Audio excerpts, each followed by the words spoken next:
And welcome to Shady Spring High School. Tonight, Video Production presents the Raleigh County High School Game of the Week. It's the Panthers from Pikeview, 1-3 against the Shady Spring Tigers. Beg your pardon, Pikeview is 2-2, Shady Spring is 1-3. We welcome you into the Beckley Auto Mall pregame show. I'm Maris Lowry with Eric Thomas. Tonight we have the heavy hitter, Mr. Nick Eskins, on camera, and producing and directing tonight's ball game is Dee Pennington. We're with my partners, I mentioned as always, Eric. And Eric, it's going to be a great night for football, a real cool, crisp night. We have Pikeview 2-2 against Shady 1-3. Yeah, fall is in the air, Maris, and this is going to be an exciting game tonight. You know, Shady coming off of a tough loss to county rival Independence last week, and Pikeview rolling in here on a 2-game winning streak after dropping their first 2. And I'm anxious to see how Shady Spring bounces back, and I think they're going to have a little extra juice tonight being homecoming. The one thing how we can try to compare the two teams, there's one common opponent, and that's Summers County. Summers County beat Pikeview the first game of the season back on August the 26th, 49-14, and Shady, their lone victory came against Summers County 28-20. I don't know if you can really read anything into that. Yeah, and that's a rivalry game actually for Pikeview, against Summers County. So both of those teams are juiced up.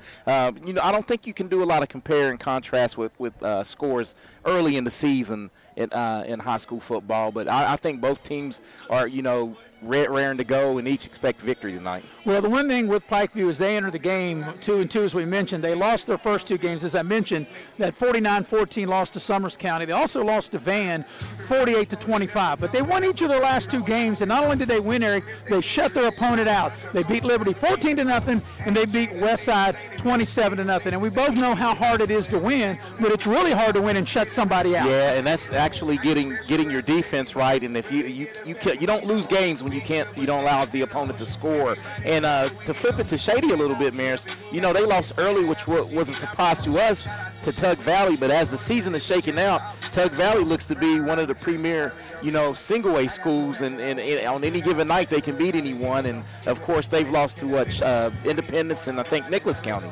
which were 2 playoff teams last year. So we've yet to see this Shady team what they can be, and from here on out, they're going to be in every ball game. Well, that's such a great point because, as you mentioned, Tug Valley, they are undefeated. They're a single-A team. They beat Shady the first game 32-21. Tug Valley's in the top 4 in Class single-A, and you look at Independence and Nicholas County, which are right now, both of those are playoff teams as well. So out of the 3 losses that Shady had, all 3 of those teams are playoff caliber teams. And that's something that Coach Vince Colasorto can build on. I mean, you're not dodging anyone in the schedule that you played, even with Summers County. They're going to probably push for a playoff spot, having beaten Mountain View, I think, last week, coming off of that win, which was a playoff team last year. So I don't know how you can put this. They're quality losses. I mean, a loss is a loss, but sometimes, you can have quality losses that can spur you on to some wins down the stretch. Well, and talking about the losses, Independence, one of the favorites to win it all in Class AA.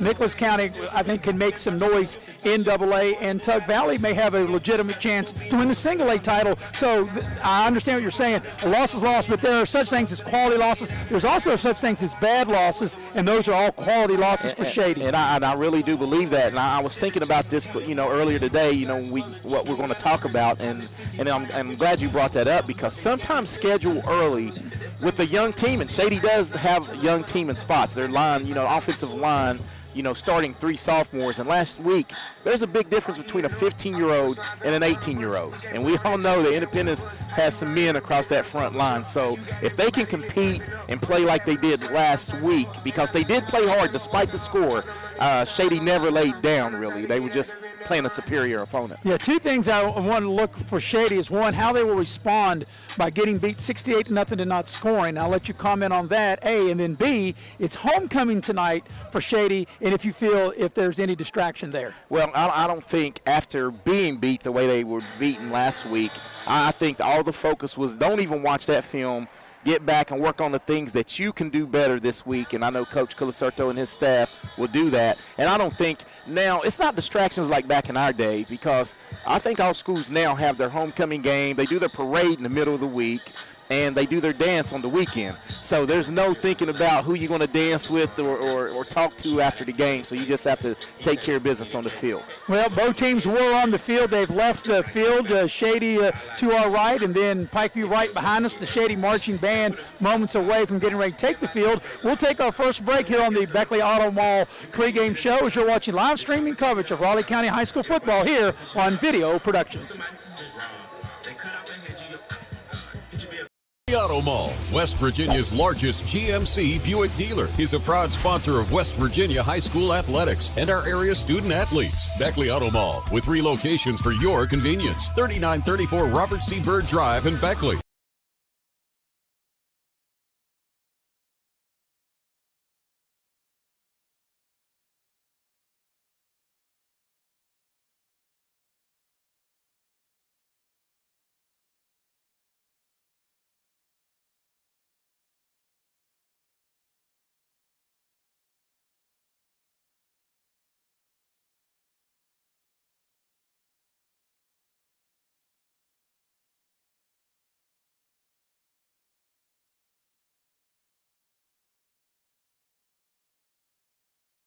Three locations in Beckley.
And there you have the playing of the national anthem by the Shady High School Marching Band with Eric Thomas, Maris Lowry here at H.B. Thomas Field here in Shady Spring, West Virginia. And it's going to be a cool, crisp night tonight, Eric. And it's hard to believe that at the conclusion of the games tonight, we will be through the halfway point of this 2022 season. Yeah, I mean, it comes and it goes really fast, and it's just very enjoyable to, travel around this county, this great county, and watch all the area players. We have some good talent in this area. Yeah, we had this game a year ago, and it was played on a Tuesday night at Pikeview, and Shady had to rally to win the game. And, Chris Ferris, our stat guy, we were talking as he rode out with me tonight, with me and Dee, our producer and director. We're talking about what a great competitive game that was, and you and I have talked about it. And that's what got Shady into the playoffs with that come from behind win at Pikeview last year. Yeah, and it was looking a little bleak there, and we were talking about it, and one turnover really changed the course of the game, and Shady was able to take it down and punch it in and tie the game, and then get a go-ahead score off of another turnover because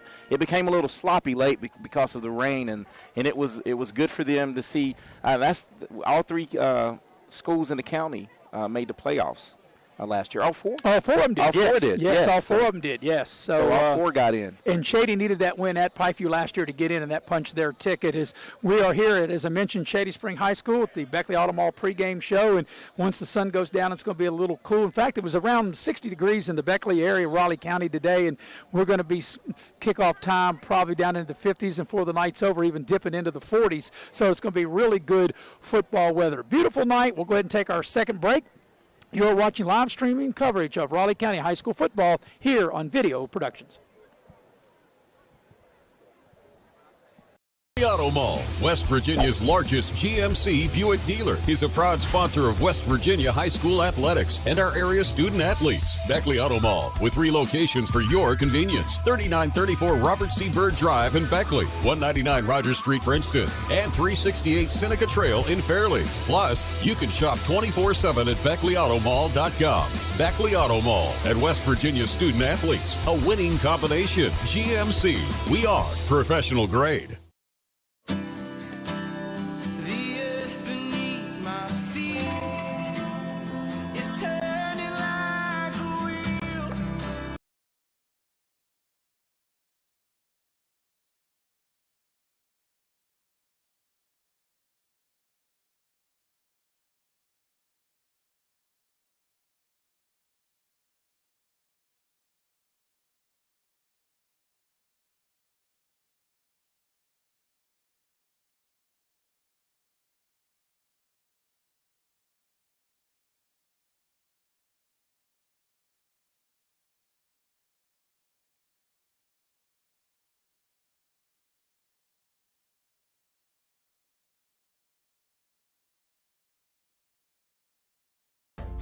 Schedule your free, no obligation, in-home estimate by calling Window Road of Beckley today.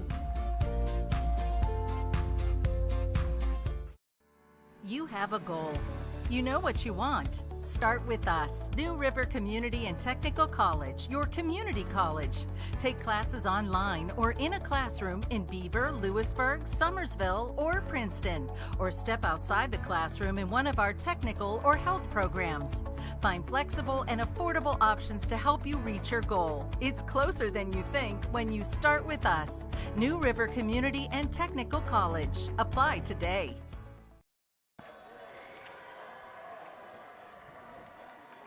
And welcome back to the Beckley Auto Mall pregame show from Shady Spring High School as it's homecoming here 2022. As the 1-3 Shady Spring Tigers take on the 2-2 Pikeview Panthers. And you know, Eric, it's just a quick trip for Pikeview right up the the interstate, just about 30 minutes from Athens, West Virginia, for Pikeview to get here to play Shady. Yeah, and one thing I thought about during the commercial break is we've discussed this off air before. Shady and Pikeview, they seem to have some sort of a rivalry because everything that they play, they battle in. Whether it's basketball, they've had some heated battles, baseball, and now football. So look for them to bring their best. And that leads me into this right here, Keys to the First Half. And Keys to the First Half brought to you by Indoor Air. Indoor Air, a proud sponsor of Raleigh County sports. For all your heating and cooling needs, you can call the good guys at Indoor Air, 304-890-2212. That also includes our main man, Fisher Horton, who you and I know very well,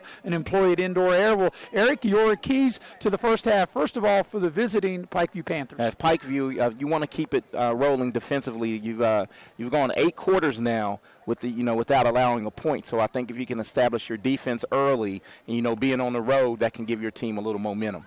And now for the home team, I should say, for on this homecoming night for Shady Spring. And it's going to be the flip of that. They need to really get something going early, maybe a big strike to get get that bad taste out of their mouth from last week's loss. Maybe go up top to Tyler Mackey, get Richmond, in that running game going. Pikeview, I see to our right, getting ready to make their way on the field. Shady will be out momentarily. We'll go ahead and take our final pregame break here on the Beckley Auto Mall pregame show and get you ready for kickoff as you're watching live streaming coverage of Raleigh County High School football here on Video Productions.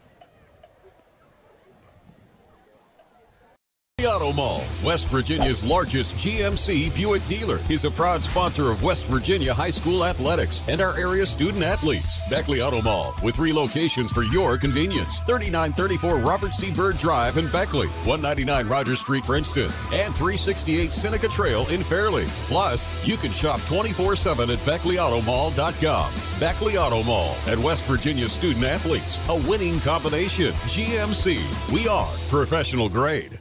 Unlock the money already in your home at City National Bank. Consolidate loans or fund your next big project with a home equity line of credit with a great low intro rate. Visit your local branch to get started. City National Bank, member FDIC, an equal housing lender. Learn more at homeequity.bankatcity.com.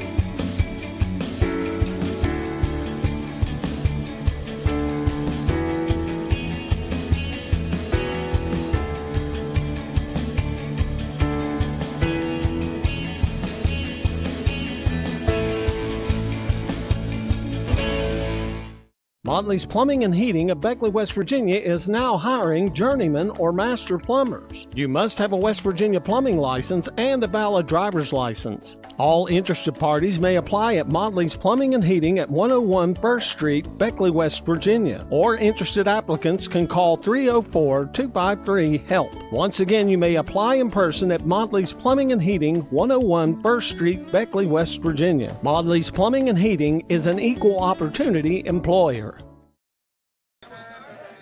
And welcome back to the Beckley Auto Mall pregame show from Shady with Eric Thomas. I'm Maris Lowry. Both teams making their way out on the field as Vince Colacerto leading the Shady Spring Tigers out. Coach Spears of Pikeview leading the Panthers out. Of course, Pikeview, the visiting team, will be wearing the black helmets with the white jerseys with the red numerals, the black pants. Shady all decked out in blue for homecoming 2022. And Eric, I think we're going to be in for a very good competitive game, just like we had a year ago. Yeah, I'm looking forward to these two teams getting after it. Shady's, they're going opposite directions right now, but Shady has a chance to right the ship a little bit with the win tonight. So it is 2-2 Pikeview after losing their first 2 games. They won their last 2. Shady is 1-3, and we're getting ready to have the toss of the coin right here to see who will get the ball to start the game. Pikeview Panthers captains, number 2, Peyton Greer, 10, Nathan Reif, number 22, Brian Huggins, and number 55, Marcus Matney. So we got Shady Spring Tigers 4 captains out for each 2, team. Brady Green, number 10, Tyler Mackey, number 21, Adam Richmond, and number 22, James Sellers. Waiting for the toss of the coin as the officials are going over that. Coin toss is up. Coin toss is made. Pikeview has won the toss. And let's see, I think if they will, of course, they have a choice here to defer, to receive, and they're going to defer or kick off. And most teams do defer when they win the coin toss. Yeah, most teams want that ball first possession of the second half. So Shady will get the ball to start the ball game. And, of course, Shady will be led by quarterback Brady Green. And, of course, last week, Green under really a lot of duress. Let's play some football. So it'll be interesting to see what Shady can get going on the first possession. Yeah, if you're a Pikeview, you might want to take a page out of Independence. They did a lot of blitzing, a lot of linebacker blitzing coming at Brady. But I think Brady Green handled it as well as he could last week. He stood in there and he took some shots and got up every time and answered the bell and really showed some leadership and some growth at the quarterback position. So Pikeview ready to tee it up. Shady will be working left to right.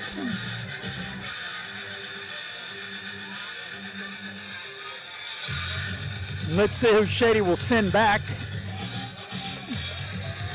Going to be Mackey here on the near side. I think Richmond. And Adam Richmond on the far side. Well, and Adam Richmond from his linebacker position last week, he really led the way. He made a couple of tough plays, in the open field, and a couple big hits. So Pikeview has it teed up right between the hashes on the 40, and we are getting ready to get this game underway. Number 10 Mackey and 20. And here's the opening kickoff right on time. This ball is going to be kicked out of bounds. And if you're Shady, I would take the ball on the 35-yard line. Now, they have the option to make him kick it over or take it on the 35. And as I mentioned, I think I would take it on the 35. Well, let's see what Coach Colasorto decides here. And they're going to back him up, maybe make him kick it again. But this is just me, and I think anytime you could start any drive on your own 35-yard line, I think I would take it. Well, maybe something in film study or something that shows he thinks his deep backs or you maybe can break one early, you know. So with the ball being kicked out of bounds, that's a penalty to start the game. So kick out of bounds. So they'll back up Pikeview 5 yards back to the 35-yard line and have him re-kick. Re-kick. So from the 35.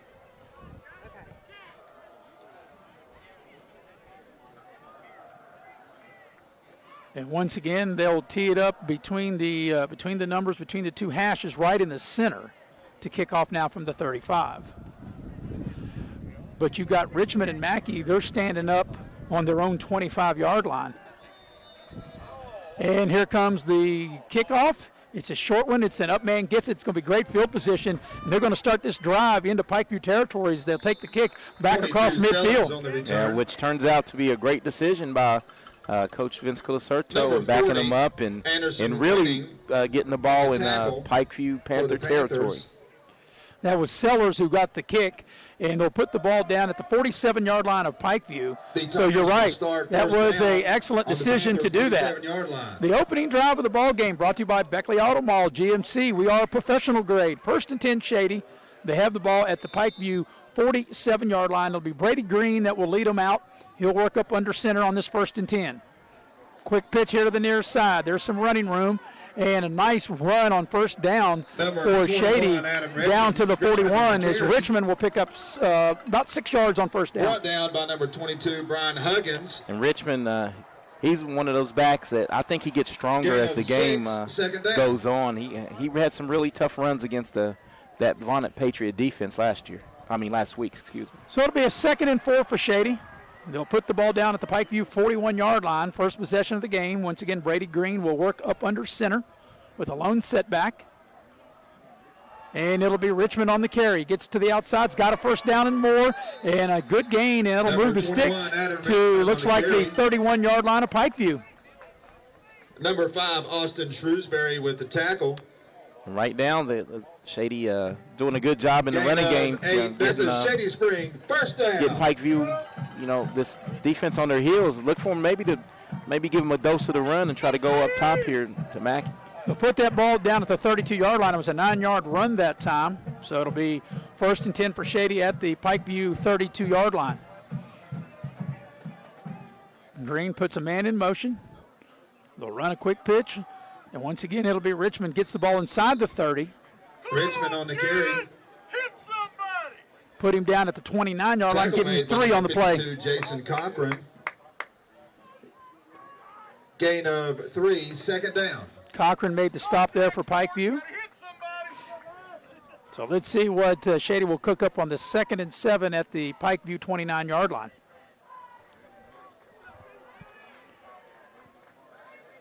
Green surveys the defense. Pikeview may have jumped. Penalty on the play. It looks like it's going to be offsides on Pikeview. the whole defensive line looked like they were all in accordance right there, trying to jump the snap there. So that'll move the ball down to the 24-yard line, and that'll make it 2nd and 2 now at the Pikeview 24. Shady with a chance to pick up their 3rd first down of this drive. And that penalty kicking the ball out of bounds really hurt Pikeview. Shady started this drive on Pikeview's side of the field at the 47. Here's a 2nd down running play. Pikeview up to the task there. Don't think he's going to get to what he needs for the first down, but it'll make it 3rd and short. With the ball. Yeah, big hit right there by Anderson Winning. Anderson Winning right there. He was up to the task on that run play. 3rd down. So it's going to be 3rd down. They're going to need about a yard. The ball's going to be put down at the Pikeview 23. They got it. The line to gain's the 22-yard line.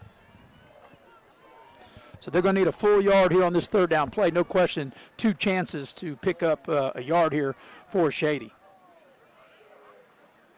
And be a running play up the middle. They'll pick up the first down. They'll move the chains and get the ball down inside the 20-yard line. 5, Austin Shrewsbury. Yeah, Richmond being the Gain of the early 4. workhorse for this Shady Spring offense. That's another Shady Spring first down. So that'll move the sticks. That'll be the third first down on the drive. And that'll get the ball to the 19-yard line with the first down. Nice methodical drive thus far, everything on the ground. Green now works out of the shotgun for the first time. It's a high snap, kind of threw off the timing of that play, but Richmond able to break a tackle and get good yardage. And a flag comes in at the end of the play. Richmond. I didn't see maybe a late hit out of bounds. It happened in the secondary here when the flag came in, as Logan Cook made the stop, and let's wait and see what the penalty is going to be. But the high snap kind of threw the timing off that play. The snap is integral to when you're in the shotgun there. It throws off the whole timing of the offensive line and the running back. It's going to be a holding penalty on Shady. That will negate a nice run on first down. On the offense. So they'll take it from the spot of the foul. And they'll mark off the penalty yardage.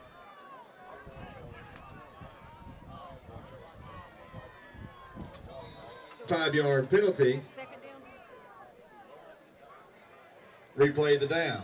Ball will come back to the 19-yard line. Here's Green to throw. It's going to be a screen. It's caught by Sellers. He's inside the 10, the 5. Another flag comes in as he gets to the goal line. He's down at the goal line, but a flag comes in, and we'll see what the flag's going to be there. I think they're going to get a hold on Shady once again. And it looked to be one of the linemen downfield. On the offense. Got a hold of the Pikeview, as you can look here on the instant replay. Yeah, let's see. Back-to-back holding calls on Shady, and they'll take it from the spot of the foul. So they'll walk it back off. So after Shady took the kickoff and had a nice drive going, they've now had back-to-back penalties, but still in pretty good shape as they have the ball at the 21-yard line. Yeah, and the thing you like to see the aggression there. I didn't really see a major hold, but a hold is a hold. But if you're Shady, you're glad it was a spot foul because you're not in too bad of territory that you still can pick up a first down. On 1st and 12, Green out of the gun, plenty of time. Now he's rolling the pocket, throws short, and it's dropped. He had a man open. He went for the check down, and the ball was there. And Mackey, who's normally a very reliable receiver, that time just dropped it. Yeah, I think he just tried to make a play before, securing the catch. And that was a great play by Brady. He looked at it, looked like his first option, the second option, and came down back to his check down, and just couldn't hold on to it.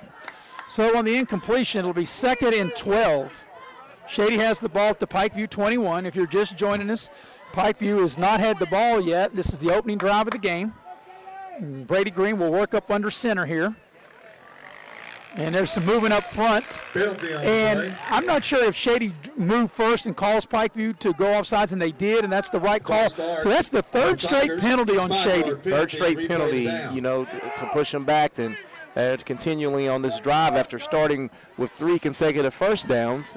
Now they had 3 consecutive penalties to really put them in second and a mile. Yeah, they've had 2 penalties, a drop pass, and another penalty. So, 3 penalties in the last 4 plays. Yeah, it's only 2nd and a mile. It's not an Uber ride yet, man. Yeah, no, not yet.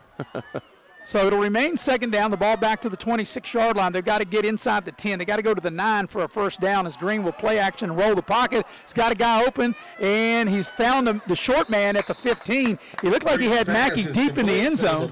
Yeah, and that looks like the tight end, Gavin Davis. It's good to see Gavin back at him. He got a little injury late in the Independence game.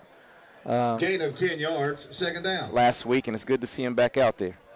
It says 2nd down, but it should be 3rd down. Third down. And now they flip it over there. So I'd say 5 or 6. Yeah, and actually what Shady did, they picked up half of what they needed to make some manageable 3rd down here.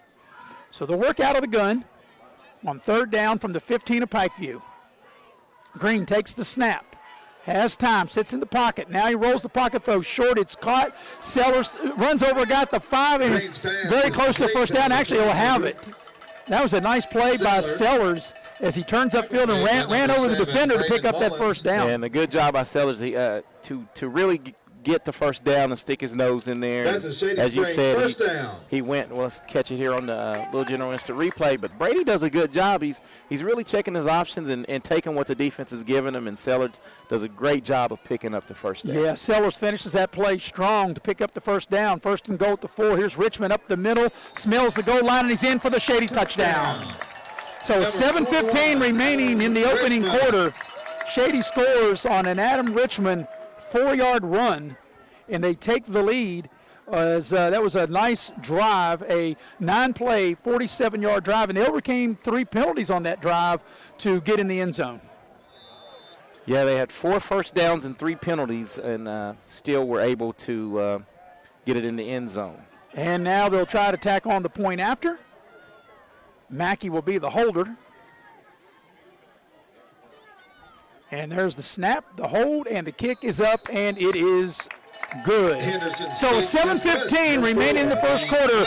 Your new score is Shady 7, Pikeview nothing. You're watching live streaming coverage of Raleigh County High School football here on Video Productions.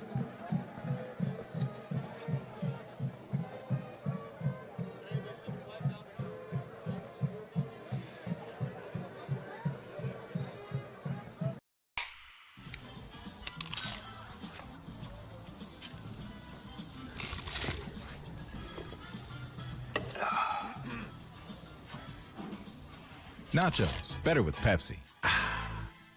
Massey Power Sports is your one-stop off-road and tractor destination. We have an awesome selection of side-by-sides, ATVs, dirt bikes, tractors, and kid machines. Our machines come loaded with features the other brands don't have and will save you thousands of dollars versus the competition. Massey Power Sports offers the best prices, the best service, and the best warranties. Our locations in Beckley and Cross Lanes are here to serve you. Online at MasseyPowersports.com. Massey Power Sports. We power your work and your adventure. Most of mine just raw. They cut off and hand you your it should be a fun petty. Can't do the streets, I ain't ready. Me and my hood got married. Here's the ensuing kickoff, and it's going to be short. It's going to just kind of die there at the 25, and Pikeview able to get on it. But we'll recap the Shady scoring drive, and Eric, it was very effective. Kick to the scoring recap brought to you by Pepsi of Southern West Virginia. Have a nice cold Pepsi and one of those nice blue cans.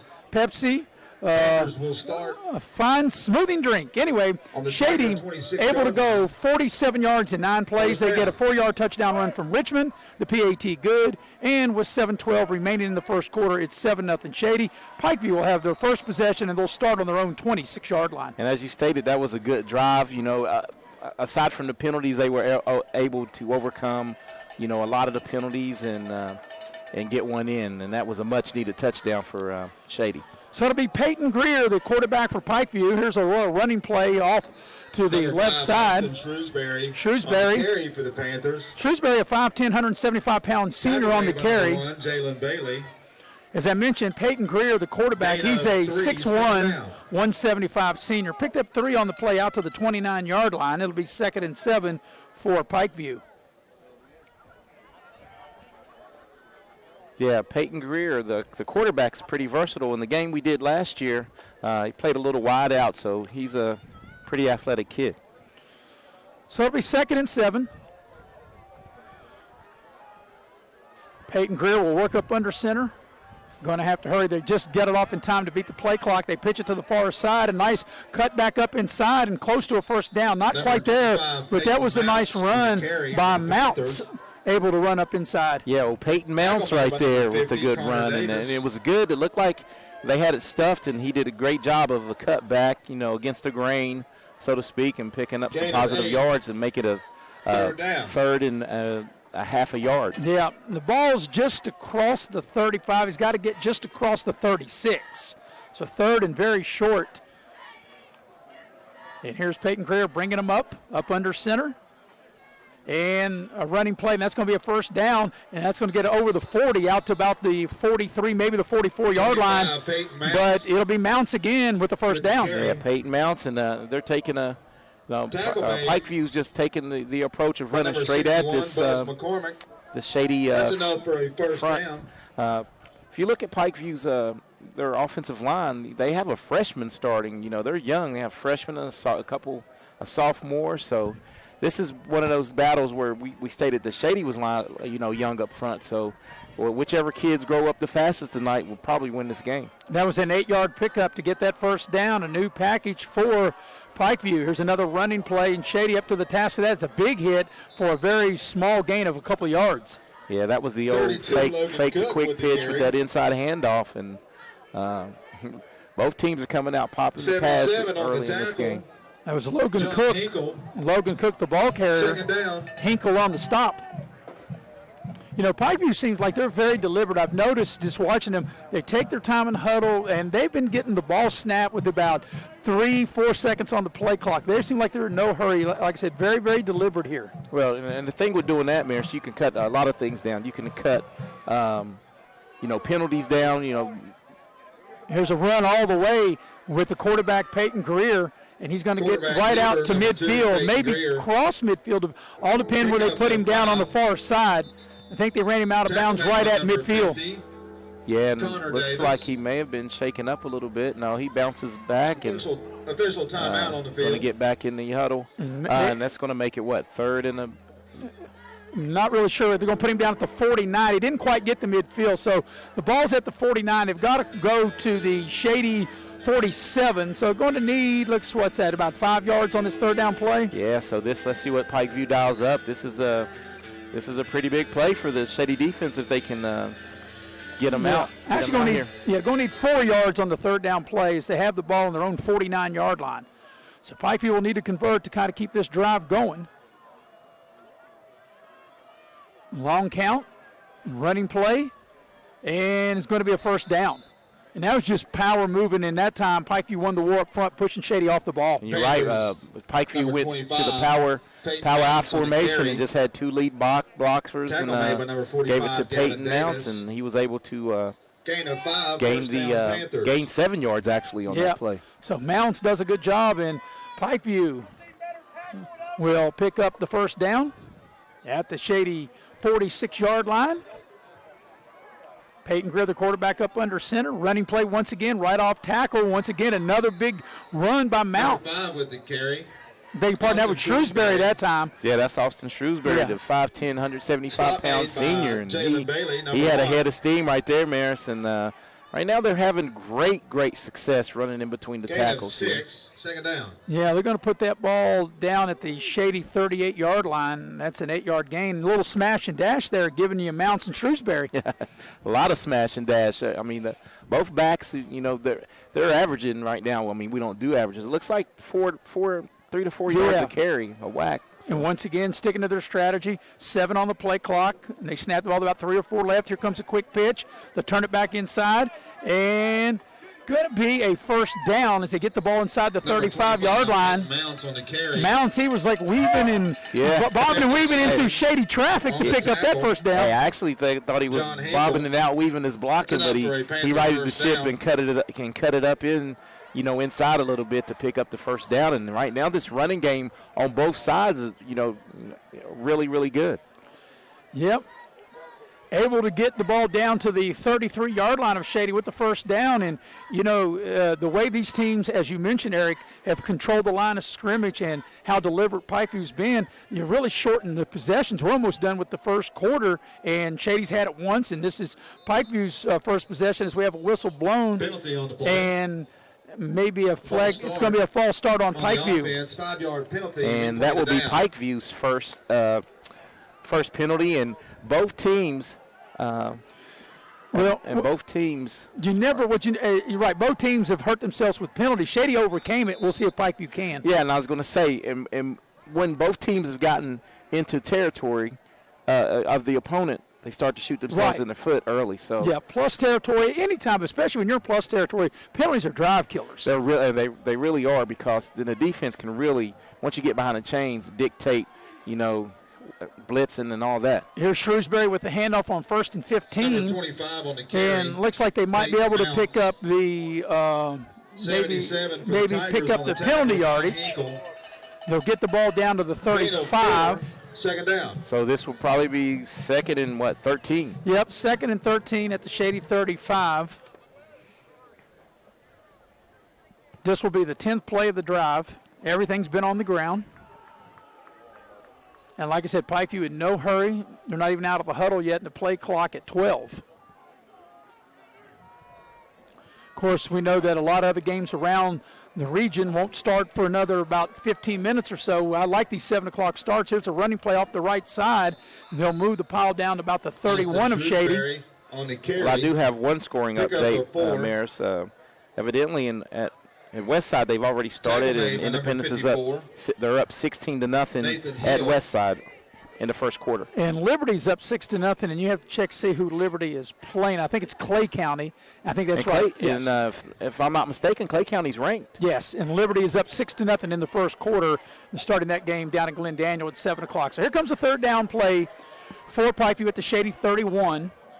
He's got to get down inside the 25. Here is Greer to throw. Nobody open. He'll take off with it. And good job by Shady. They run him out of bounds for a very short gain and make it fourth down. By number 11, Cash McCall. I'm thinking that play, it's going to be fourth down, probably brings up 9 to go, 4th and 9. And you know that was designed, to be a two-down territory, I guess, right there. And I think Greer was a little too quick in running that. It looked like he had a couple people on the check down, maybe throw to him. Yeah, they're going to need 9 yards, and I think and they're going to have to hustle up and see if they can get this playoff in time, as they'll work out of the shotgun on 4th and 9. Pikeview at the Shady 32-yard line. Greer takes the snap. Pressure comes. He's in trouble, and he'll be sacked as Shady gets in there, and that's a big defensive play by the Tigers to sack Greer all the way back to the 40-yard line. And just as we stated, when you get behind the chains, the undoing of that drive was that penalty. They had great momentum running the ball, and Shady was able to capitalize on the penalty and turn them over on downs. So Shady's defense comes up big, and Shady will take over the Panther 40-yard line on their own 40-yard line. So, Eric, both of the first possessions took up almost the whole first quarter. We're down to the final 50 seconds, and here's Shady with it, their second time on offense. 1st and 10 on their own 40. Brady Green up under center. It's a quick pitch to the near side. There's some running room for Richmond. He's got 5 yards out to the 45-yard line. Adam Richmond. And Richmond has been the workhorse early on for 32 on the for the Shady Tigers. And as you stated, it looks like we may get one more play. Gain of 4, second down. In this quarter, second and 5 to go. Second and 5, yeah. And the way the teams, as I mentioned, the way they've been running their offense, you are shorting possessions in the game. You got to make every possession count. Yeah, and the way this game is going, if Shady's able to on this possession go up 2 scores, that's going to really put Pikeview behind the 8 ball. Here's Richmond with the carry. He's got to get out toward midfield for a first down, and he's very close to it. I think he's right on the number. Yeah, he's right at it. Should be enough for a first down, and that's probably going to be the final play of the first quarter. Yeah, that's going to move the sticks. That'll move the sticks. Shady Spring.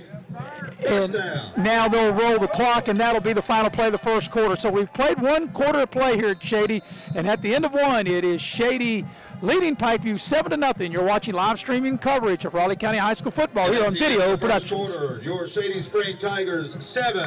General Stores has been serving West Virginia communities for almost 5 decades. We are so grateful to be a small part of your lives, and we want to recognize the integral part of our operation, the LG family. You keep us going. Thank you. As a former college football player, I realized that sports-related injuries can happen real fast. Hello, I'm Dr. Gross. If your child or grandchild is dealing with sports-related injuries, or maybe you're dealing with something that just won't go away, call me today and I can help you get back on the playing field. To better serve you, see us at one of our 3 locations in Beckley, Whipple, and Sophia at the numbers listed below. So take care of yourself. You deserve it. Little General Stores has been serving for almost 5 decades, and we want to recognize the integral part of our operation, the LG family. Thank you.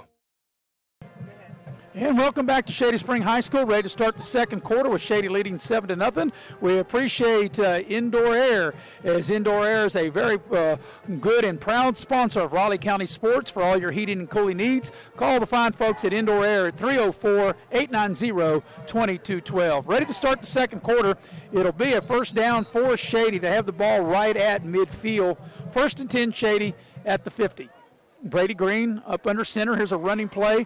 Want to go to Richmond. He's been the workhorse, and he'll plow ahead for about 3 yards. Beg your pardon, that was Sellers with the carry that time, and he'll get 3 yards to the Pikeview 47-yard line. Yeah, that time they want to give Richmond a little break and give feed the ball to Sellers right now. Both teams seem to be having their running game working early on in this contest. Yes, Chris Farish, our stat man, with us here tonight. Nick Eskins, the heavy hitter on camera, and T. Pennington producing and directing tonight's ball game. Appreciate all their hard work and the preparation of getting our live streaming coverage here on video production. Beautiful night here at H.B. Thomas Field at Shady Spring. 2nd and 7. Here's a quick pitch. This is Richmond. He gets hit right behind the line. Lucky if he got back to the line of scrimmage, and he might lose a yard on this play. I think that might be a 1-yard loss, and the Panthers that time were able to have contain on that and make them cut up into the linebacker scraping, and they were able to tackle him for a loss there. So 3rd and 8, let's see if they elect to put Brady Green in the shotgun and have him try to get a completed pass downfield. And they are going to put him in the shotgun. Well, and I think they're probably going to roll this pocket a little bit, try to get him on the edge. You know, he does a good job outside of the pocket finding someone. Here's the snap. It's a high snap. It's going to be a reverse, and Mackey, he's going to throw it. He's got a man all alone, wide open, and it's caught at the 20. Down to the sideline, the 10, the 5, touchdown. Yeah. That's a beautiful play. As that is Bailey. Jalen Bailey hauling it in, and that reverse, flea flicker reverse, Eric, had everybody fooled, and what a beautiful executed play as we watch it again on the instant replay. Yeah, and it was a great job by Mackey selling the run, and it sucked up the safety, and Jalen Bailey, the sophomore, was able to pretty much walk in the end zone. A little razzle-dazzle from Coach Vince Colacerto. That's a 48-yard touchdown pass from Mackey to Bailey. And Shady, 2 possessions and 2 scores. And that was an exciting play. And now for the point after. Snaps down. Hold is good, and the kick is also good. So your new score with 10:33 remaining in the first half, it is Shady 14 and Pikeview nothing. You're watching live streaming coverage of Raleigh County High School football here on Video Productions.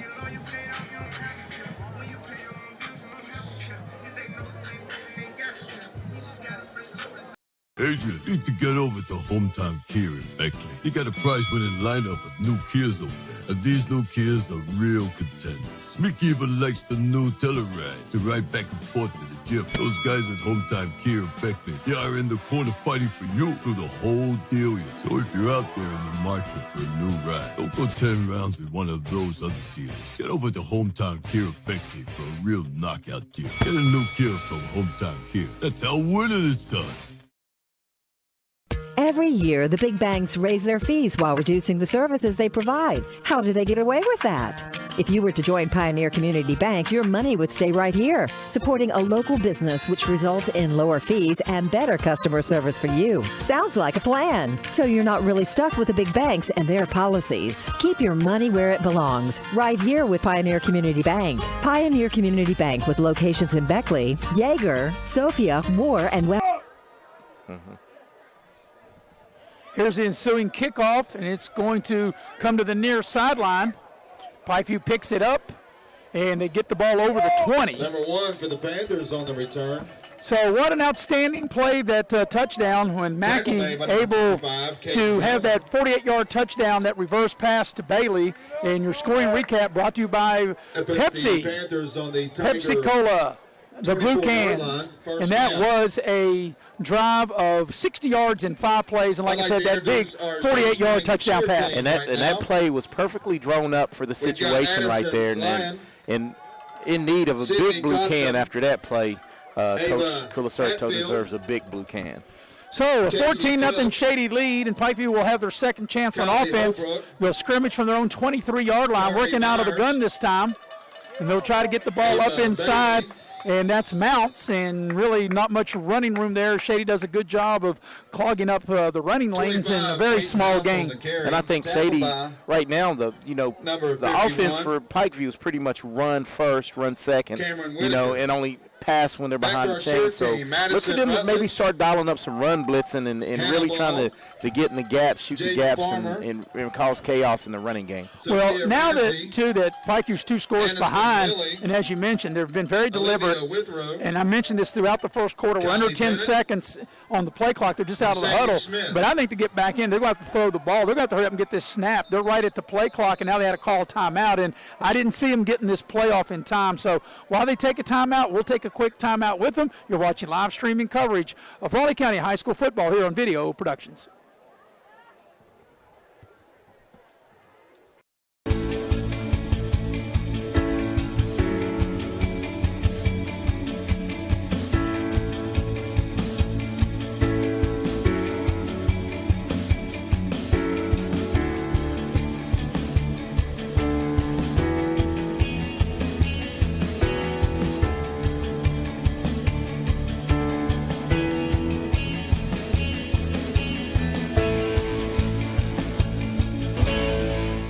City National Bank, where you can purchase or refinance your home with the no down payment champion mortgage. No down payment, no private mortgage insurance, no kidding. Visit your local branch to get started today. City National Bank.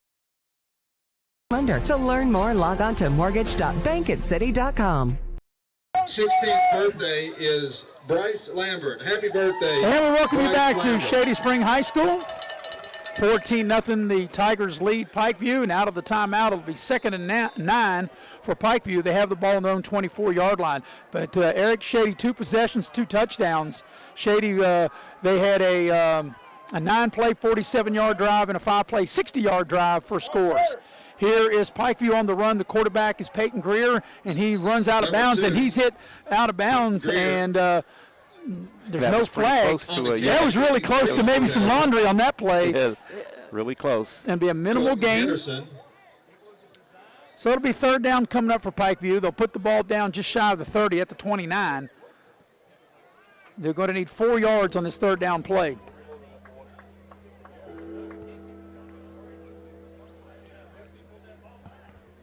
Once again, Pikeview taking their time in the huddle. They've been very deliberate. So let's see if they elect to put it up. Peyton Greer, the 6'1", 175-pound senior quarterback, out of the shotgun, takes the snap. Pressure comes, and he's going to be sacked. And once again, Shady's defense comes up big, and that time it's a 3 and out. And it'll be punt time for Pikeview. Yeah, and this is a dangerous zone time for Pikeview because now they're punting from deep in their territory, and Shady has a couple of deep backs right here that's more than capable of turning this into a 3-score game already. Yeah, the sack will take the ball back inside the 25, back to the 24-yard line, and they'll have Mackey here on the near side standing at midfield, and Richmond on the far side that'll wait the punt. Pikeview hustling some players in. Once again, they might have called another timeout. They don't have enough guys on the field. They're down to 2 seconds. One, they have to call a timeout, or did they let the play clock run down? Because they were very disorganized on that 4th down. And the play clock ran down, and there should be a flag or a timeout. Delay a game. Yeah. It was a delay in calling that. Because they waited 5 seconds after the clock even expired before they even threw the flag. And a scoring update from Westside, Maris, in the first quarter. Independence 32, Westside 0. Wow. And, Eric, we talked about this in previous games. And you see this sometimes, and I don't think it should ever happen. And it happens sometimes in the early part of the season, but never halfway through, where you're on the punt team and you don't have enough guys. You don't know that you need to be in there, and then they weren't situated, and it cost them 5 yards. This is going to be a very short punt. And it's going to take a favorable bounce. Big Shady bounce, and Shady's going to have a very short field. They're going to start this drive. Looks to be at the Pikeview 30-yard line. Yep, right outside of the 30-yard line. So excellent field position for Shady, and right now all the momentum is on the Shady Spring Tigers on homecoming night. 31-yard line, 1st down, Tigers. So from the Pikeview 31, so Shady scored on their 2 previous possessions. Shady went 9 plays and 47 yards in 9 plays for their first touchdown, and they went 60 yards in 5 plays for their second touchdown. and now trying to get their third touchdown, and they'll have a running play right up the middle, and that ball will go down to the 25-yard line, and that'll be Richmond on the carry with a 6-yard gain. Yeah, Shady's doing a great job, of off balance with their, with their offensive sets and the way they're moving the ball is pretty methodical. But look for them to maybe get Brady Green out a little bit. And I mean, the running game is working, but they have a chance to really open it up through the air. That was only a 5-yard gain. I beg your pardon. His knee hit down at the 26. So 2nd and 5. Here's a running play to Sellers off the right side. The ball may have come out. Pikeview saying the ball came out, and it did, and Pikeview has recovered. Yeah, much needed turnover. Recovered by the right there for Pikeview. So a big turn of events right here is Shady maybe had Pikeview on the ropes, and they were on the drive, or they were driving to maybe go up 3 scores, and then they cough it up. And Pikeview Panthers, that's, as you mentioned, Eric, a much-needed turnover, and Pikeview will take over with the fumble recovery. They'll have the ball on their own 26-yard line. Yeah, well, Pikeview right now is going to have to go back to that first drive that ended, turning the ball over on downs. They're going to have to try to give them a heavy dose of this run. So on their own 26, here's a running play, and that's going to be Shrewsbury. Or was that Mounts? Mounts, rather. On the carry, yeah, Peyton Mounts on the carry, but they went back to, what I call the power eye. They probably call it something else, a little pistol look, in this day and age. But the quarterback was under center, so I guess it would be, the power eye. And that's their best offense right now is when they're just lining up, running straight at the interior of the Shady Spring defense. Yeah, and Peyton Mounts not very big, a 5'11", 150-pound freshman. Hey, but for a freshman, he runs with some authority and a little bit of enthusiasm, and that's what you like to see out of the young kids. So here's a running play. Off to the left side, there's a big hit and a very small gain. Yeah, great mano on that. That was a big run and a big hit by Sellers coming up from the linebacker James Sellers. Position. That was Logan Cook on the carry, and he's going to bring up a third down play. So it looks like third and about 4 here. Very, very manageable down here. The last 2 possessions they've been, behind the chains, but once again they run that play clock down inside of 10. So let's see if they elect to throw the ball here. They're going to run a power sweep here to the near side, and Shady's up for it. It's not going to get there, but Eric, real close by this spot. But if you're Pikeview, put your coaching hat on. You think you're going to go for it here in your own territory, down 2 scores. I mean, you're down 2 scores, so the game is not out of reach. But he moved the chains, and one thing I have to say about this young running back, this Peyton Mounts, he does a good job of his vision of cutting back against the over-pursuing Shady defenders and cutting back against the grain, and he has a nose for that first down marker. Yeah, he got it. He got it. I thought he was going to come up a little short, and that's a decision Pikeview won't have to make as they do get the first down over the 35 to the 36. It was a good spot there, Maris. It was a great spot by the line judge. Yeah, so once again, the play clock, they're going to have to hustle. They're at 4 seconds, and they just come over center. Here's a running play up the middle and a big hit up inside. I think that was Sellers and a host of Shady Tigers met at the ball right there, and this young freshman's growing up real quick here. I mean, he's taking a pounding early. They'll give him a 1-yard gain out to the 37. Gain of a yard, 2nd down. That was a tough, hard-earned yard. That was a tough, hard. And like I said, Peyton Mounts, not very big, a 5'11", 150-pound freshman. It's Peyton Greer, the quarterback. And like I said, they have been in no hurry tonight.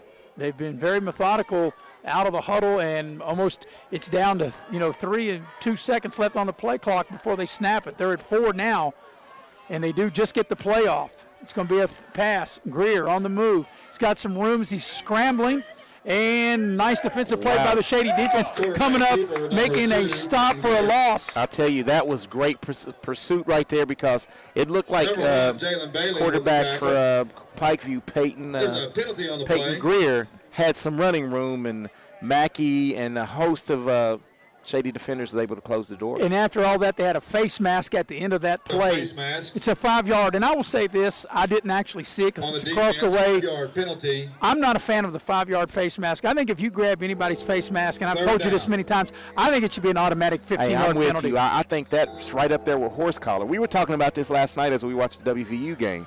I mean, you grab someone's face mask, that's you can really injure somebody. You can, right. Yeah. You can. So here's Greer, straight run all the way, crosses the 45 and has a first down out near midfield. He took a big hit, and he's getting up slow, but Peyton Greer able to move the chains and a first down for Pikeview right at the 50-yard line, or actually going to put him down at the 49. And I tell you, Adam Richmond is picking up where he left off against Independence last week, because if we can get this replay here. So it's at the 49-yard line. Actually going to call it midfield with a first down. Yeah, here we go. Last week, if there was one bright spot, they had a couple of bright spots, but talking about Shady. Yes, Shady. Adam Richmond really played well at the linebacker position. Well, they have him at safety, so he's coming up from safety. Greer throwing the ball deep, and it's going to be incomplete, and that's incidental contact, no flag. And I thought for a minute the ball was going to get picked as the ball kind of sailed over the receiver's head, but there was contact, but no flag. Second and 10. Yeah, excuse me. I keep saying that Richmond's at linebacker, but he's playing that safety position like a linebacker because he's really coming up in run support, and he's really bringing the wood when he gets to the ball. So on the incompletion, the clock stops, and even 4 minutes left in the half. Second and 10 right at midfield for Pikeview. And it'll be a quick pitch to the far side. It'll be Mounts, and Mounts will get hit behind the line as Shady does a good job by stretching the play out, and it's going to be a loss. Yeah, Shady's doing a good job adjusting a little bit to this run and slanting a little bit at the line of scrimmage, really getting into the running lanes of Pikeview. Brings up third down. 4-yard loss, 3rd and 14. Pikeview with 2 timeouts remaining. As you can see, the clock approaching 3.5 to go in the first half. And what has really been a quick moving first half. Well, I probably shouldn't have said that, should I? So 3rd and 14. Now they're in the pistol. Here comes Peyton Greer.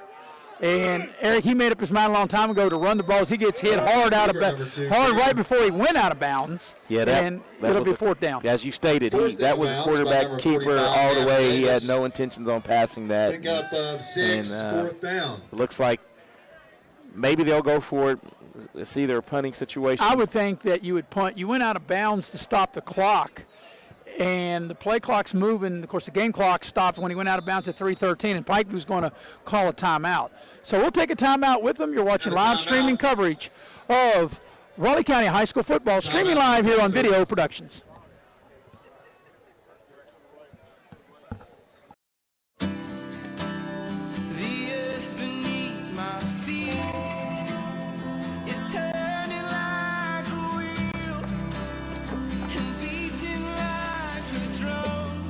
Your first set of wheels didn't come with complications, or strings, or hassles. It can be that way again.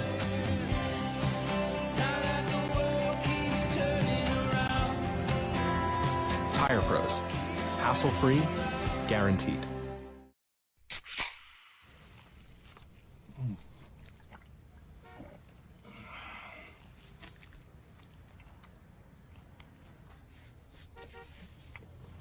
Sandwiches, better with Pepsi.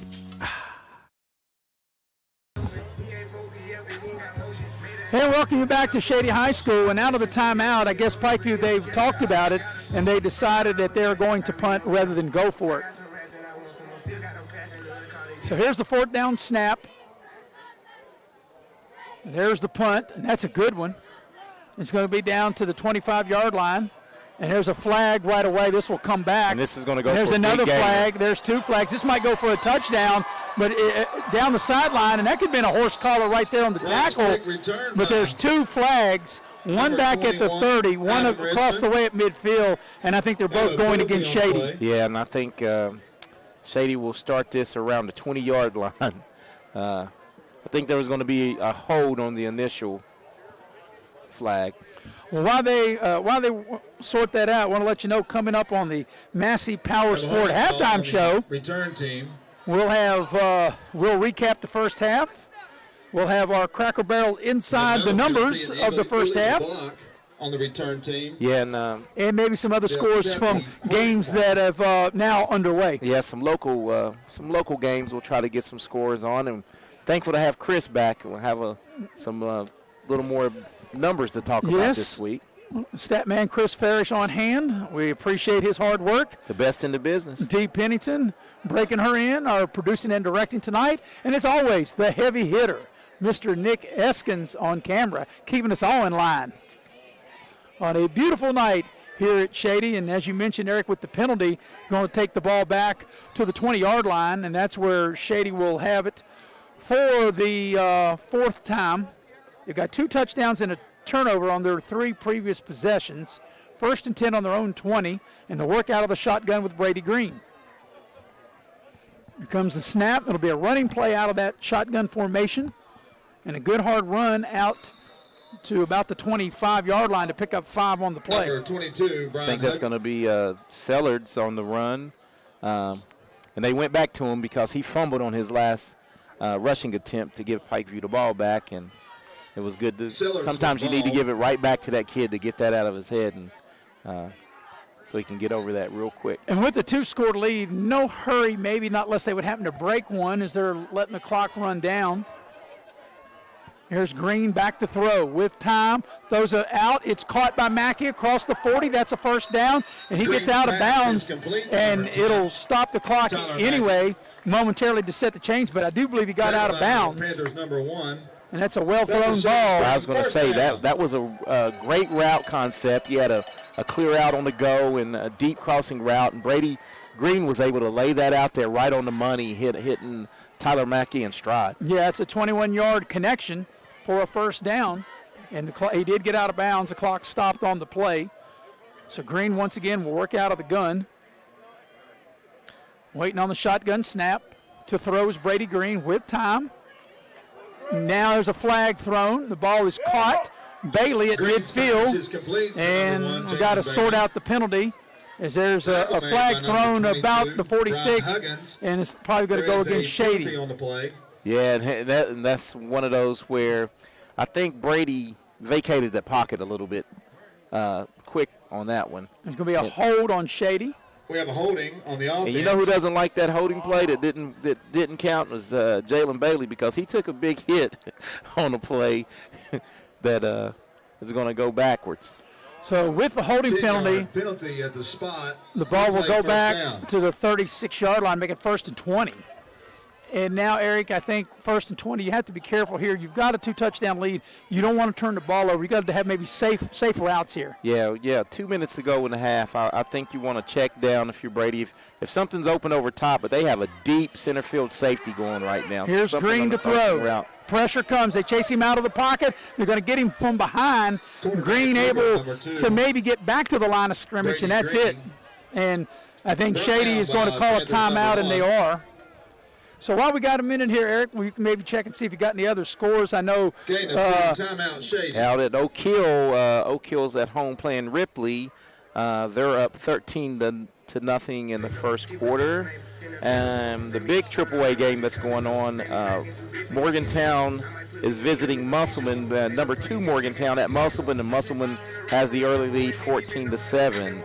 And in AA, number 1 North Marion's up 14-0 over Lincoln, and Independence still cruising along, and they're up 32-0 at Westside. Of course, we'll see Independence next Friday night, and it's a game that we had marked when the schedule first came out. And even though Bluefield hasn't quite lived up to what they normally are, they're 0-4 coming into tonight's game, and they're playing on the road, I think, at Richlands, Virginia. Bluefield Independence will be the game we have next week, and I still think that's going to be a very interesting game. And right on cue, Bluefield is up 6-0 at Richlands, Virginia. So that's in the first quarter. And, of course, like I said, at the Massey Power Sports halftime show, we'll get you caught up with other scores. We'll have our Cracker Barrel Inside the Numbers. We'll recap the first half, as it'll be a 2nd down and long for Brady Green up under center. Maybe go a little bit more conservative. Nope, they're going to throw the ball. Green looks to throw. Pocket breaks down. He's on the move, and he's going to throw it away. And pass is incomplete. They might get him for intentional grounding, as Green is going to get up a little slow. He's holding his leg, and you don't want to see that. Yeah, I don't want to see that because he's just now recovering he's from limping. an ACL. There's the flag, as I thought it would be, is for intentional grounding. Penalty on the play.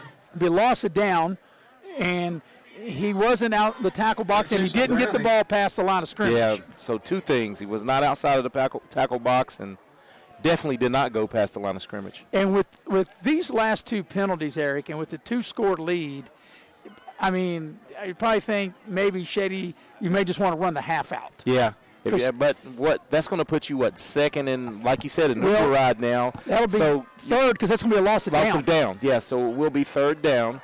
So I don't think you have the capabilities to run out the half, but just punt it away and third down. And really try. Well, instead of an Uber ride, it's more like a airfare, third and airfare to pick up this first down. And that's why I say you don't want to turn the ball over here. You've got 1:45 left in the half. Something safe, maybe a screen pass, see if you can break it or something. Let's see what they do. Brady Green takes the shotgun snap. Going to throw the ball on the far side. It's almost picked off, and that's just what I said right before the play, that the way that you could see the zone that Pikeview was playing, they'll try to force that in there, and Shady very fortunate that they didn't turn it over there. Yeah, and Brady Green is definitely fortunate here on the instant replay. If we can see, he throws it right into coverage, and if the kid from Pikeview, I didn't quite catch the number, if he's able to catch that cleanly, he's into the end zone, pick 6. So the penalties really killed this drive for Shady, and now they'll have to punt. And if Pikeview can handle the punt cleanly, they've got one timeout, should get good field position. Here's the punt, and that's a nice kick. That's returnable, though. Takes a big bounce. It is returnable at the 36 on the far side, crosses the 40 and out of bounds. Henderson's kick. And it'll be good starting field position on this drive. 10, Nathan Rife. Yeah, they're going to be at probably the 46. Forced out of bounds by 46-yard line. 76. That was Nathan Rife on the return. They'll have it on their own 47-yard line.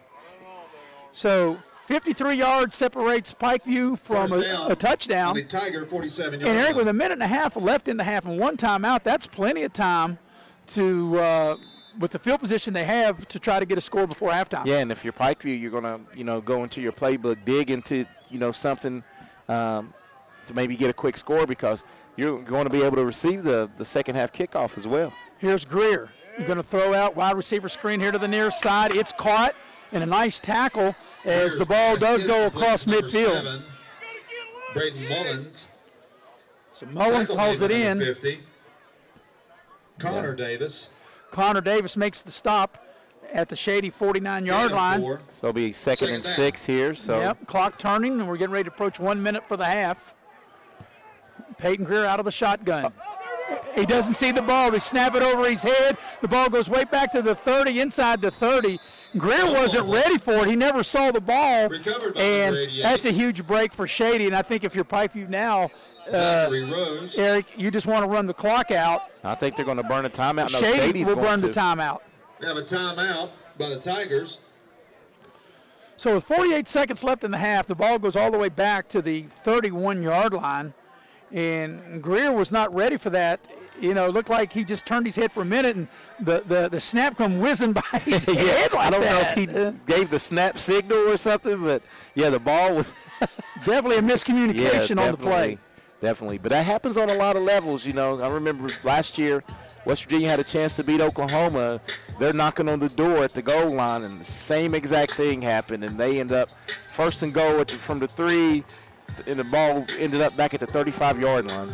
And speaking of West Virginia, they really looked good in their beatdown of Virginia Tech last night. And, I thought was really big what changed the game when West Virginia was down 7-3, and Virginia Tech went for it on 4th down, and West Virginia got that stop. It seemed like that really flipped the momentum of the game. Yeah, and Virginia Tech, that was kind of, you want to go for it a little bit, but I think they had the momentum at that time, as you stated, and West Virginia with a big defensive stand, and were able to go down and score off of that.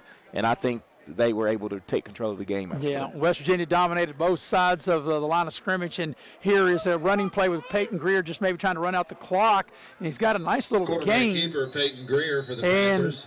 Shady will burn its final timeout with 38 seconds left in the half, and it'll force a Pikeview punt. And that's the Vince Colacerto definitely Tackle made. Want to force them to punt, to have to make the play, and maybe they could get a good return. Like we just saw in the shotgun, anything can happen on this snap. You know, ball could be muffed, and you could get you a special team score here.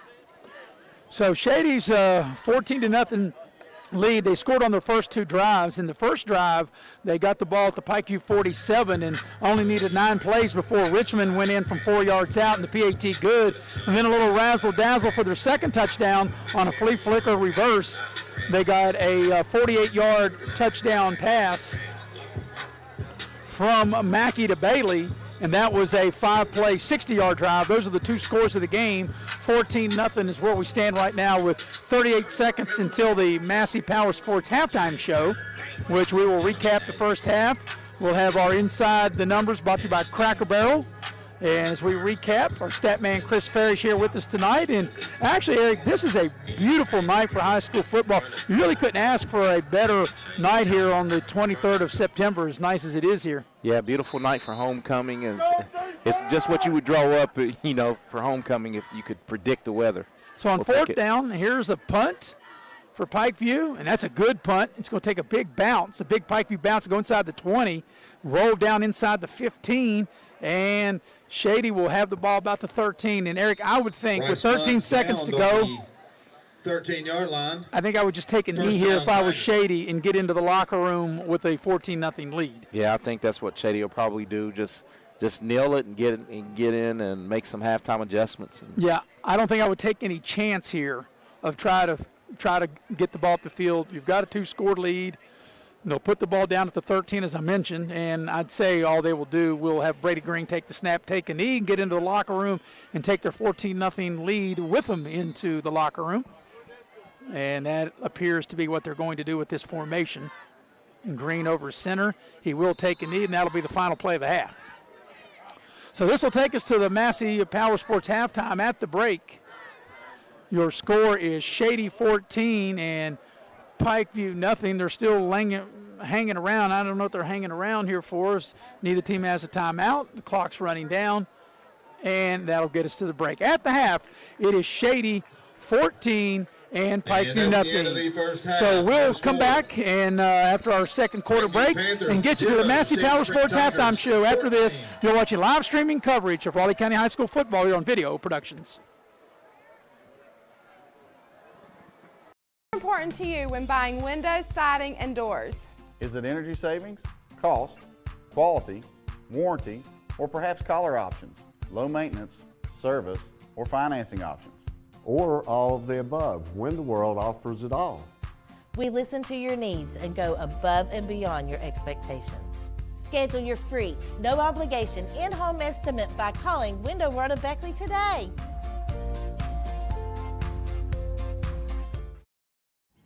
Welcome to Allstate.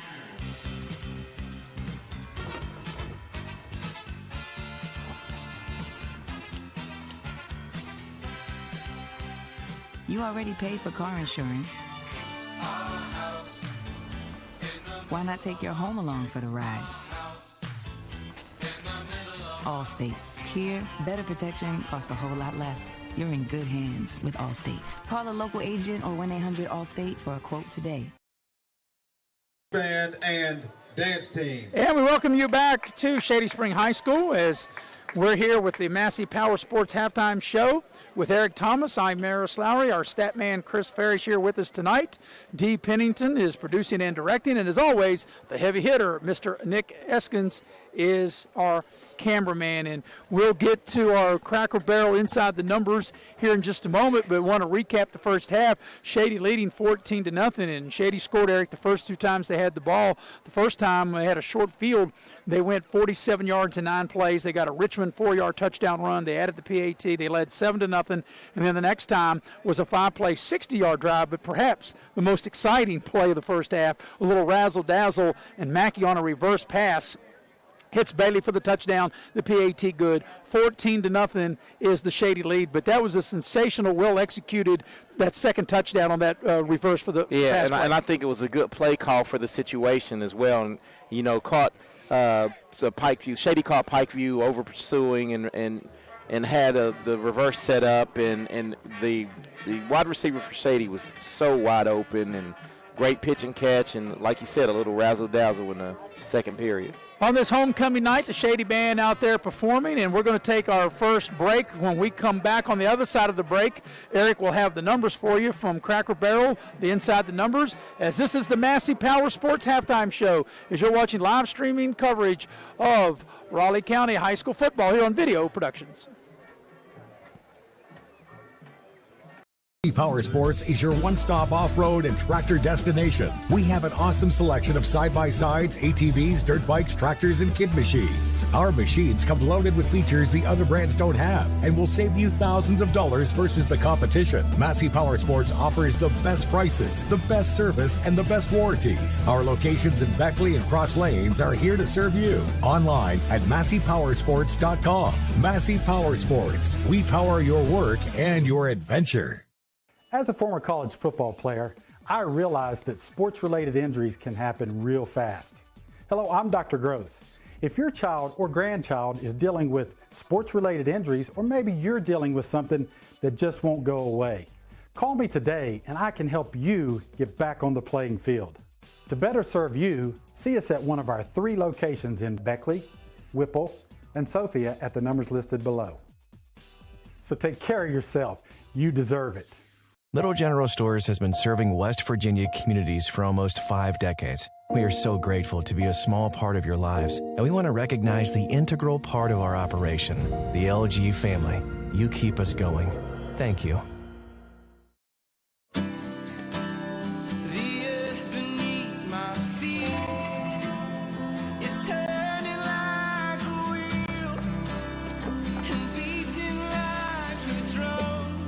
Your first set of wheels didn't come with complications, or strings, or hassles.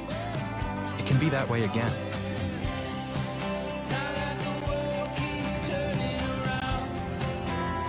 Tire Pros. Hassle-free, guaranteed. City National Bank, where you can purchase or refinance your home with the no down payment Champion Mortgage. No down payment, no private mortgage insurance, no kidding. Visit your local branch to get started today. City National Bank, member FDIC, equal housing lender. To learn more, log on to mortgage.bankatcity.com.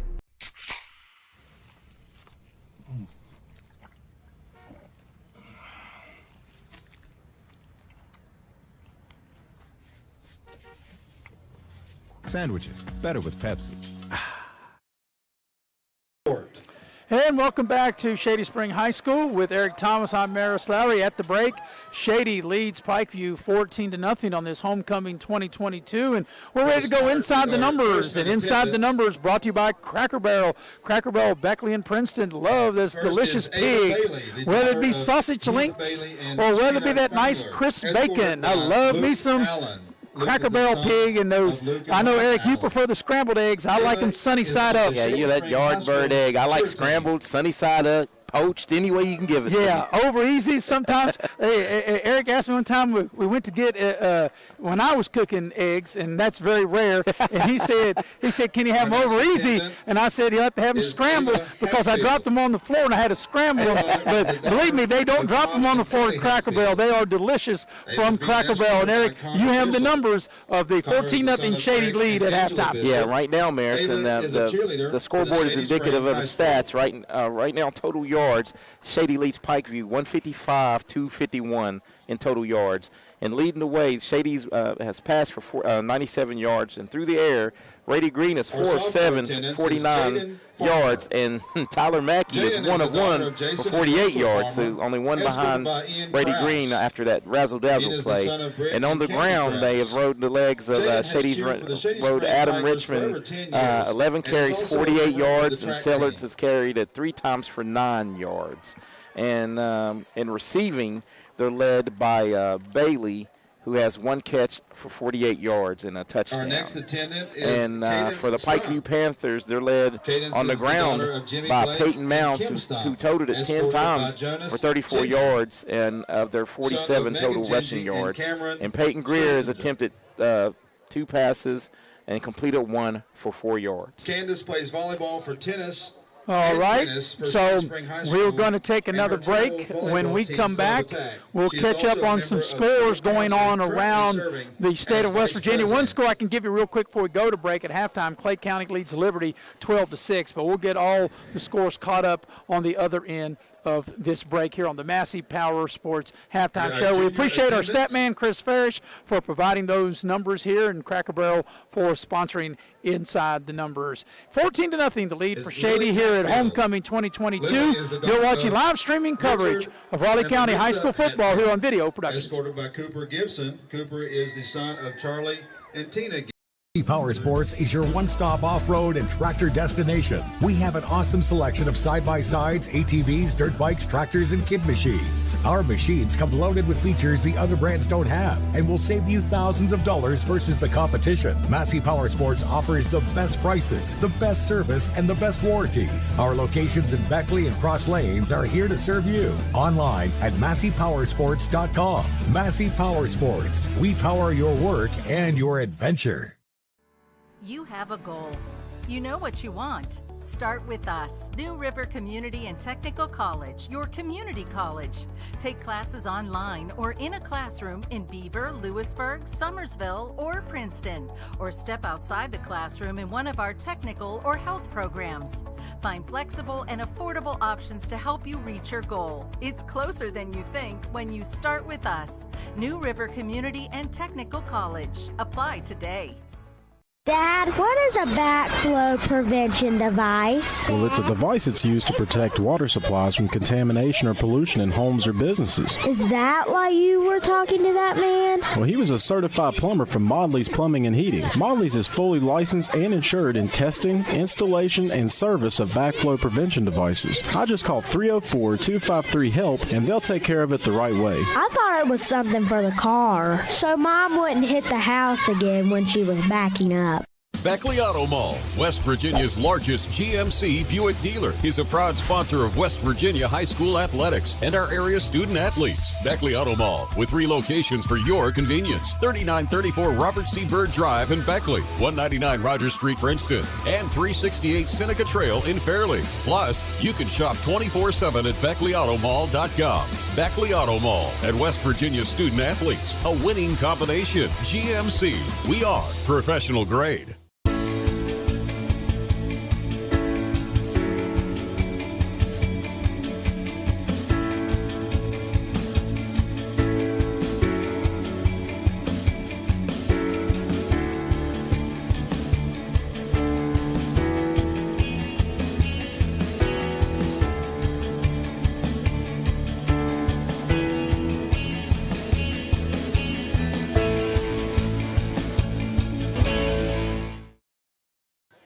And we welcome you back to Shady Spring High School as it's Homecoming 2022. And at the break, Shady leads Pikeview 14-0. 2 first quarter touchdowns have given the Tigers, actually one in the first quarter, one in the second quarter, but their first 2 possessions give Shady the 14-0 lead. Well, with Shady up 14-0, Eric, you can let us know some of the other scores going on around West Virginia. Okay, in the AAA division, Maris, number 1 Parkersburg South continues the roll. They're at John Marshall. They're up 27-3 in the second quarter. Morgantown traveled up the interstate to Musselman, and they're losing right now at halftime 14-7. Spring Valley's at Riverside. They're up 12-0. And Princeton, another local team, up 14-0 over Lord Brototalk, Virginia. There you go. Just down near Roanoke. Yep, they're up 14-0 at halftime. And Martinsburg in their bounce-back game after losing to a Virginia powerhouse last week, they're up 29-6 at halftime. Okay, in the double-A ranks, number 1 North Marion's up 27-0 at home against Lincoln. Independence, again, 60, Westside nothing in the second quarter.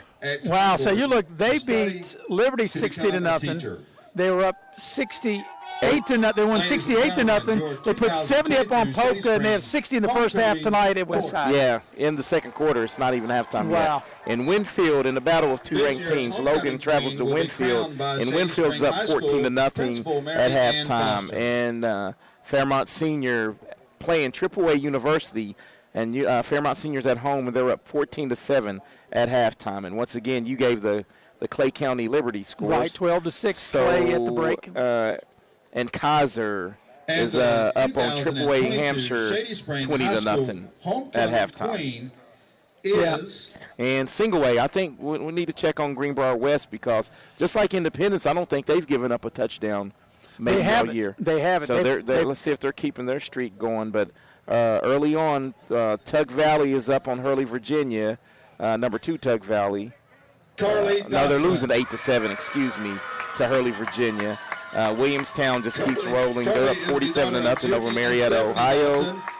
Greenbrier West at home against Meadow Bridge, and they're up. That's a homecoming game as well. They're up 28-0 at the half. And then, of course, next Friday night we'll be across the county here in Raleigh County, West Virginia. We'll be over at Coal City. It'll be Bluefield and Independence. We'll have that next Friday night. And let me see if I can get a score on that Bluefield game. Future opponent of Independence. They were up early 6-0. They're playing at Richlands, Virginia. Yep. So they're up 14-3 at halftime, Bluefield. And that's Bluefield, and hard to say here halfway through the season, Eric, Bluefield looking for their first win of the year. Yeah, and I had a chance to listen to read some comments that Bluefield's head coach Freddie Simon said, and he said, you know, he's not making any excuses. He said, but anybody that he could flip-flop schedules with, he plays a lot of AAA, a lot of powerhouses. And even like he said, just playing a Beckley team, it's still a AAA team. And he said that he thought his back's against the wall, but he felt he could play with any AA school. Well, the one thing, you know, they battled Princeton and came up a little short. They battled their arch rival Graham, came up a little short. Beckley had a win on a last-second field goal by Mollahan last week to beat them, so they've been right there. They haven't got the win. If they get this win, Bluefield can still be a very dangerous team in the second half of the season. Yeah, and the one thing, I don't know the status of their kid, but their all-state running back got injured in the third quarter of the game against Beckley, so let's hope he can rebound from that because he's a great kid, and I'd like to see him, continue his year.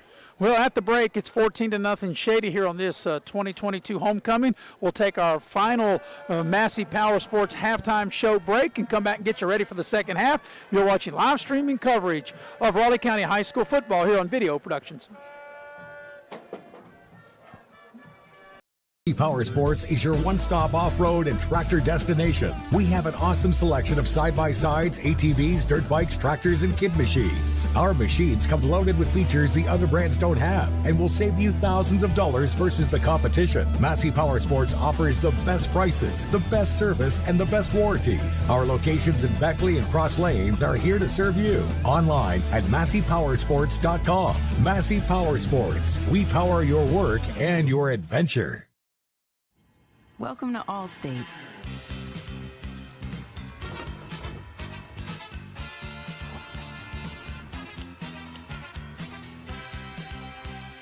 You already paid for car insurance. Why not take your home along for the ride? Allstate. Here, better protection costs a whole lot less. You're in good hands with Allstate. Call a local agent or 1-800-ALLSTATE for a quote today. Every year, the big banks raise their fees while reducing the services they provide. How do they get away with that? If you were to join Pioneer Community Bank, your money would stay right here, supporting a local business, which results in lower fees and better customer service for you. Sounds like a plan. So you're not really stuck with the big banks and their policies. Keep your money where it belongs, right here with Pioneer Community Bank. Pioneer Community Bank with locations in Beckley, Yeager, Sophia, Moore, and Welch. Member FDIC. What's more important to you when buying windows, siding, and doors? Is it energy savings, cost, quality, warranty, or perhaps color options, low maintenance, service, or financing options? Or all of the above, when the world offers it all. We listen to your needs and go above and beyond your expectations. Schedule your free, no obligation, in-home estimate by calling Window World of Beckley today. Yo, Adrian, need to get over to Hometown Kia in Beckley. They got a prize-winning lineup of new Kias over there, and these new Kias are real contenders. Mickey even likes the new Telluride to ride back and forth to the gym. Those guys at Hometime Kia of Beckley, they are in the corner fighting for you through the whole deal. So if you're out there in the market for a new ride, don't go 10 rounds with one of those other dealers. Get over to Hometime Kia of Beckley for a real knockout deal. Get a new Kia from Hometime Kia. That's how winning is done. And we welcome you back to Shady Spring High School with Eric Thomas. I'm Maris Lowry, Chris Farish on stats. The heavy hitter, Mr. Nick Eskins on camera, and Dee Pennington is producing and directing. And we're moments away from getting the second half started. About 2 minutes away as the teams will be making their way back out on the field. And the keys to the second half are brought to you by Indoor Air. Indoor Air is a proud sponsor of Raleigh County Sports. For all your heating and cooling needs, dial up the good fine folks at Indoor Air at 304-890-2212. So, Eric, put your coaching cap on. First of all, if you're the home team, Shady, you're up 14-0. What is your keys for the Tigers in the second half? Shut down the Pikeview running game, because that's the only offense they've been able to muster is on the ground. If they can continue to keep them behind the chains, they have a great chance of pulling out a victory tonight. And if you are the visiting team, Pikeview, making their way back onto the field, you're down 14-0. What is Coach Spears, or what did he perhaps say to his unit in the locker room before they took the field? Well, I think it's going to start with him. I think they have to get more in sync on offense, because they had a couple of key drives where they really had got to delay a game, had a penalty here or there. I think if they can get in sync, get out of the huddle, and get up to the line of scrimmage and really get some flow to their offense, and maybe try to find something through the air too. Well, when you look at Pikeview, they had the ball 4 times in the first half, and they lost it on downs, and what hurt them on that first drive was a penalty, and as you mentioned at the time, it really got them behind the sticks and really hurt them, and they turned it over on downs, and then they punted 3 times. But one of the things, too, that I've noticed with Pikeview, they've been very, very deliberate, and that's why they only had 4 possessions in the first half. So if you're 2 scores down, obviously you can't give up anymore. You only get 4 possessions in the second half. You're not scoring 3 of them, so you've really got to be efficient in that second half. Yeah, but I thought you stated something that we both agree on. It seems like Shady is dominated. They have stat-wise, it seems like they would have a bigger lead. So if you're Pikeview, if you can get a turnover, get something, early on in this first drive and score, you're right there in the game. So yeah, this first drive of the second half is very important for both teams. As both teams back out on the field. A little cool, crisp night here at H.B. Thomas Field here in Shady Spring, West Virginia, as it's a 14-0 lead for the homestanding Shady Tigers on this homecoming 2022. Shady trying to get to 2-3, and Pikeview trying to win their 3rd game in a row, Eric, and get 1 game over 500 at 3-2. Yeah, both teams, and like I said, Pikeview was ascending up a little bit, and Shady's going the other way, but there's nothing like that. Shady has a lot to play for, the rest of the year, and if they can get a victory here, a lot of winnable games, left on the schedule. I don't have the Shady schedule in front of me, but I know they got games with Man, Greenbrier West. Of course, Liberty will have that. I know Mingo Central, and I don't know in which order, but I know those are at least 4 opponents they have coming up. Yeah, and that Greenbrier West, of the games that's left, Man and Greenbrier West, you're playing tradition right there. I don't care what class they are. They're going to come to battle. So Shady really has to be prepared, that string of games that are left. Yeah, and then they also have to play Mingo Central, and I think for Shady that's on the road. I know the Greenbrier West and Man game is here at Shady. That's 2 long road trips for this Shady Spring Tiger team. I mean, you're down at Tug Valley, then back on the road at Mingo Central. If that's the case, that's tough. Well, I know Coach Cole Soto, when you and I did that preseason show back in August, he said they're really trying to change up their schedule a little bit. They don't like the fact where they open up next year if it works out, they're trying to get it 5-5. They had 3 straight away games this year, 3 straight home last year. They're don't want to come back to have 3 straight home next year. They're trying to balance that out with their 10 games and I believe this, I don't think in any level, the NFL, college, or high school, you should ever have 3 straight home games or 3 straight away games. Yeah, I don't think that scheduling snafu should never happen. But usually, we live in a copy and paste world now. Like, it ain't broke, don't fix it. Okay, those 10 teams, First three, we're doing it the same. Well, you know, you said, and you're right, and everything you said is exactly right. And you said if it's not broke, don't fix it. But if you're Shady, they feel that is broke, and they do want to fix it. And I totally agree with them. But, you know, everyone needs to get on the same page. Right. And, hopefully, you know, him and the athletic director or whoever, they can all get on the same page. And I don't know how the contracts work or whatever, but I would really love to break that up, because there's no way you should start 3 games at home or 3 on the road. Right. So we're moments away from getting the second half started. Pikeview will receive the kick to start the second half. Shady leads 14-0. They scored the first 2 times they had the ball, and they were very impressive drives. They got a 4-yard touchdown run from Adam Richmond, and that completed a 9-play, 47-yard drive. And then perhaps the most outstanding play of the first half, and not perhaps, no question that it was, the razzle-dazzle 48-yard touchdown pass from Mackey to Bailey. That was a 60-yard drive in 5 plays. Both extra points were good, 14-0, and that's where we are right now as we await the captains to come out in the center of the field. And once again, we talked about next week, we'll be over at Coal City for Bluefield and Independence. And then in 2 weeks, on October the 7th, what really could be we're thinking going to be a great AAA game, Beckley on the road tonight. They were beating Lincoln. And you figure next week Beckley will be at home, homecoming with Preston. You would feel Beckley would win tonight and win that game next week.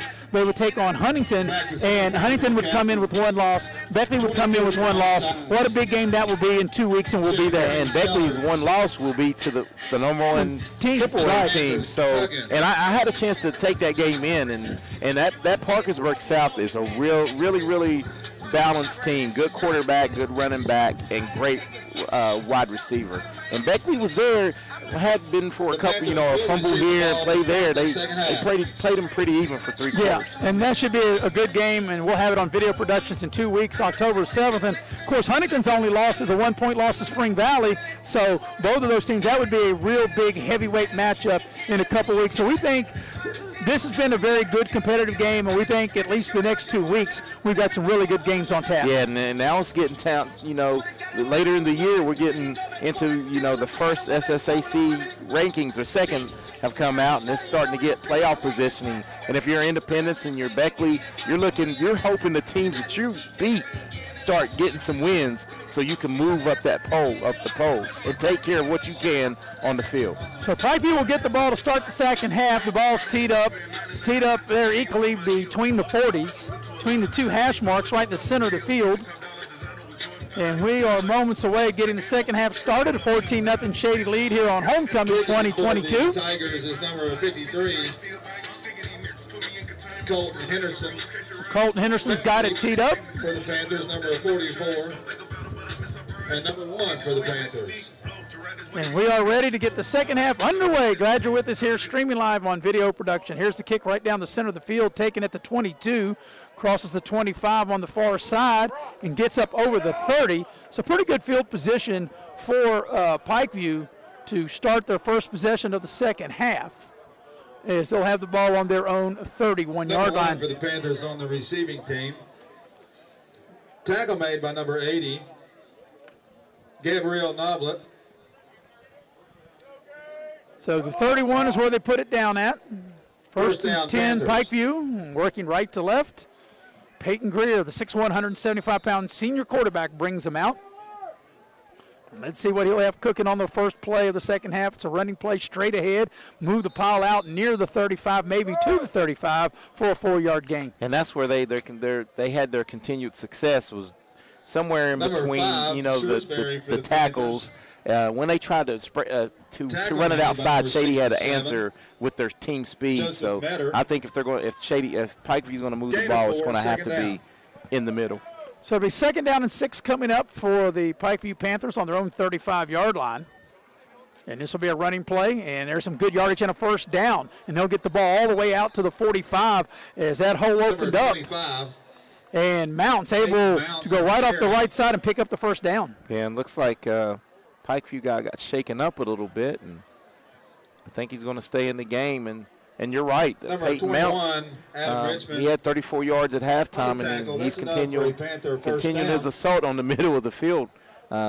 Anytime he's a good, as you stated, he's just a freshman, so he has 3 more years of action after this year. He was a good-looking player. Yeah, Mount's able to pick up 11 yards and move the ball over the 45 out to the 46-yard line.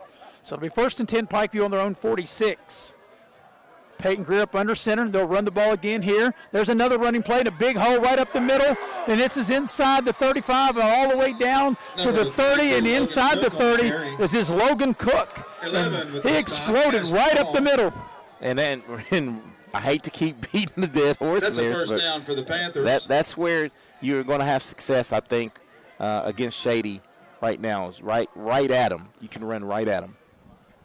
That's a big gainer from his own 46 down to the Shady 29-yard line as Logan Cook found a seam, and, he almost broke that for the distance. Yeah, great tackle by Adam Richmond from his safety position, and let's see if they keep going to the well. So 1st and 10, Pikeview at the 29-yard line. Shady's loading up the box with 8 guys in it, and they shut down the running play for a loss. That time you could see Shady creeping up. They had 8 or 9 guys in the box on that play. And Pikeview's play call played into, the success of that play, because anytime you're blitzing, the best way to do it, to beat a blitz, is to try to kick them out and run straight at them. Try to pick them up at the point of attack. They get in the gaps, and it's real easy to run down a toss. The loss goes back to the 32-yard line, brings up 2nd and 13, first possession of the second half if you're just joining us here on Video Productions. And let's see what Mr. Greer will cook up here for Pikeview. And they will run the ball, and it's Mounts off the right side. He'll get inside the 30. Peyton Mounts on the carry. And maybe back to the original line of scrimmage, but not much on that second down run. Hey, but once again, as soon as Pikeview, the Panthers have crossed over into territory, Shady Spring territory, they've even either had a penalty or they've had a negative play, in the running game, and that's really put them behind the chains. But no doubt that this is 2-down territory right here. Yeah, so you don't need all. They need 10 yards here on 3rd down. You don't need it all on this one play. You can pick up 6-yard play. Yeah. Well, you can pick up half here, and then, like I said, put you in a manageable position to go for it. Let's see what they do. They're going to run the ball, and that's not going to go nowhere. Shady's not fooled. In fact, that's going to be a loss, as they'll take the loss back across the 30, back to the 31, maybe the 32-yard line.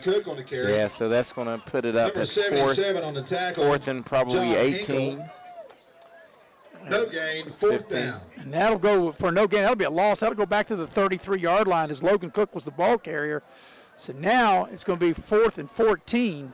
And no question they'll go for it, but this time, Rick, you got to think they're going to throw the ball. Yeah, but this is where it gets real tough for the Pikeview offense when it's predictable play call, and you better believe Shady's going to pin their ears back and come after them. So here's the throw. They're going for the leading receiver, Rife. He's open. He makes the catch and has a first down inside the 15-yard line. Nathan Rife is a 6'2", 180-pound senior, the team's leading receiver one-on-one, and he went up at his highest point, hauls it in, and picks up a first down. He definitely high-pointed the football, and that's only the second attempt as we watch it here on the Little General Instant Replay here. And great job of pitch and catch right there. Peyton Greer throws a strike, and it was hauled in. That's a 19-yard pickup, a first down to the 14-yard line of Shady. Once again, Pikeview, as they did in the first half, no hurry. They're very methodical. 7 on the play clock. They get it off. Here's a running play up the middle, down inside or right to the 10-yard line, and that play almost broke it. Good hard run by Shrewsbury. Yeah, Austin Shrewsbury's a load to get down. Number 9, and Miles Greenway. They'll get down close to the 10-yard line. So yep, give him 4 yards on the carry. And they're still able to pick up a first down here. So if you're Pikeview, you got a little momentum going here. Right. They need 6 yards for the first down, 10 yards for the touchdown. The nose of the ball just right at the 10-yard line. This is the first possession of the second half. Once again, they break the huddle late. They're in no hurry. They're under 10 for the play clock. Counting down. Peyton Greer brings them up. 5 on the play clock. They're going to run a sweep to the far side. This is going to be Mounts, and Shady does a good job. They throw it for a loss back to the 12-yard line. Tackle made by number 57, Brad Cox. Yeah, that's going to be a 3-yard loss. 3rd down. Actually, back to the 13-yard line. You think they know what down it is here? Yeah. I think it's 3rd. That's like Ed McMahon used to say, here's Johnny. Showing my age there. All right, third down play. Here's a slant, and the ball was behind Rife. If he hits Rife in stride, that's going to be a touchdown. That was 6. That was reservations for 6 right there, but slightly thrown behind him. Number 10. Well, here is the 11th play of the drive. And, boy, if you don't come away with points, look, you've chewed up almost half the quarter. This is the 11th play of the drive. Now, they can get, as you mentioned earlier, they can get a first down without a touchdown. But they have the ball at the 13. They got to go down to the 4-yard line to pick up a first down. Well, I'm going shotgun, and I'm throwing it towards number 10 because he has the height advantage on any of the corners or safeties for the Shady Tigers. And once again, dead ball. Oh, I thought it was Rife, he sets up. That's who they're going to go to. They caught for a touchdown. It doesn't go to Rife. It goes to the tight end. It looks like Anderson winning. Winning, hauls it in, and that was a beautiful throw by Peyton Greer. And what a drive, and Pikeview back in the game as they get on the board. They cut the Shady lead to 14-6 and trying to tack on the PAT here. Yeah, and that was he pretty much put the ball right on winning right there, and that was a great strike. He had to catch it because it was right on the numbers. And he drilled it there. So number 10, Nathan Rife. They said Rife caught it, but I didn't think that was number 10. No, we'll check it out. Here comes the extra point, and the extra point's blocked. So the touchdown up on the board for 6, but the PAT is blocked. 6.5 to go here in the third quarter. Your new score is Shady 14, Pikeview 6. We'll be right back as you're watching live streaming coverage of Raleigh County High School football here on Video Productions. Your score, the Panthers 6, Tigers 14.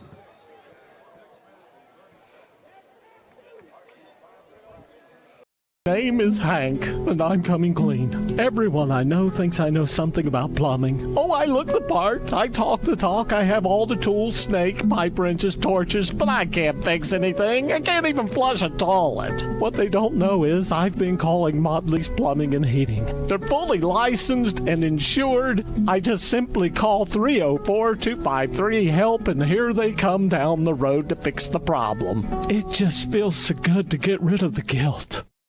As a former college football player, I realized that sports-related injuries can happen real fast. Hello, I'm Dr. Gross.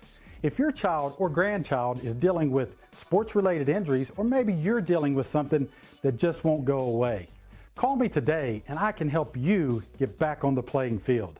To better serve you, see us at one of our 3 locations in Beckley, Whipple, and Sophia at the numbers listed below. So take care of yourself. You deserve it. Pikeview on the board. They get the extra point block, though, and here comes the ensuing kickoff, and it's to the up man across the 30. And that's Bailey across the 40. He's got some running room, and it's going to be a great return up to midfield. And Shady will have excellent field position for the first possession of the second half. But we'll go back and recap the touchdown drive. The touchdown drive brought to you by Pepsi of Southern West Virginia. Nothing like a nice cold blue can. And for Pikeview, Eric, very impressive. A 69-yard drive in 11 plays, and they get a 13-yard touchdown pass to winning, but the PAT was blocked. Yeah, that's huge in this game because if they are able to get a stop, they're going to have to go to 2 for 2 to even try to tie the game up at 14. So Shady with excellent field position for their first possession of the second half right at midfield. Brady Green out of the gun. It's going to be a running play. They get the ball to Richmond, and Richmond plows ahead inside the 45. A good gain on first down. Yeah, big 6-yard chunk on first down right there. And they're starting the third quarter off as they started the game with a heavy dose of Richmond. Yeah, they started the game on the Pikeview 47, and they start the half here now at the midfield mark, and now they've got the ball inside the 45 at the 44 of Pikeview with second down. There's a running play right up the middle. Pikeview ready for it that time, and then good hard running to keep the play alive and get near first down, just shy of the 40. It'll be third and short. Yeah, third and short. It looks like 21, Adam Richmond with the carry. Shady's playing, now they're going to slow it up a little bit. Looks like they had a little tempo going in their offense Tackle there. made by number 40, Anderson winning. Well, that was a good hard run that time that we have seen Richmond with back-to-back runs. Third down. So third and really not quite a full yard here as Brady Green will come over center. And he'll run the ball again, and this will be Sellers this time, and he's got a big hole and a nice run off the right side. Gets down inside the 30 to about the 27, maybe the 26-yard line of Pikeview, get a first down. Big Sellers got the rolling right there and took a shot on his thigh, but he bounces right back up and right back in the huddle. They'll put the ball at the Pikeview 27. That was a 14-yard pickup, so it'll be 1st and 10 for Shady at the Panther 27-yard line. Green once again up over center, and hey, you keep doing what's working, and the running game has been working, and Shady's offensive line doing a great job, and another good gain on first down, this time by Sellers. And both teams, it's funny, it seemed like they would drive and stall in that in the first half, and both offenses seem to be clicking here in the third quarter. Gain of 7. So they'll get the ball down to the let's see where they got the ball down. That was looks like it's at the 23. Yeah. And they got 5 on the play, the 22. Here's a quick pitch to the far side. Richmond, there's a flag that's coming back as he got the edge. He fumbled the ball out of bounds. And was it a touchback? I'm not sure if he fumbled it out of the end zone. I don't believe he did. It didn't. It went outside of the pylon. Outside of the pylon, but it's going to be a flag, and this will come back, I'm sure, by a hold on. And there's the indication. Yeah, hold on right Shady. on the edge at the point of attack, right on the sweep that they had. That was a hold. So I think it may have been the left tackle. We'll see. Penalty on the play, holding. As we watch the replay, we'll see if we can pick it up. That's the end of the replay. 10-yard penalty from the spot of the foul. So the ball will come back to the 29-yard line, and it's going to be a 2nd and 12 situation for Shady at the Pikeview 29. So Green to throw, rolls the pocket. Man-on-man coverage downfield. He goes to the short back. It's caught, and that is Davis. Nice play as Davis hauls it in for a first down. That's enough for a Shady Spring. Yeah, that's been opening all night, that crossing route by the tight end, Gavin Davis right there. And good pitch and catch by Brady Green.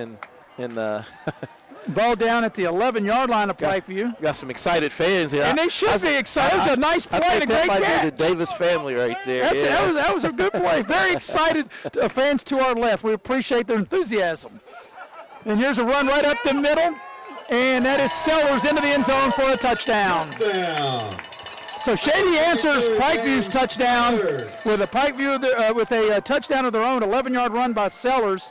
And Shady takes the lead now 20-6 as they get set for the PAT. Yeah, and it was just straight up the gut.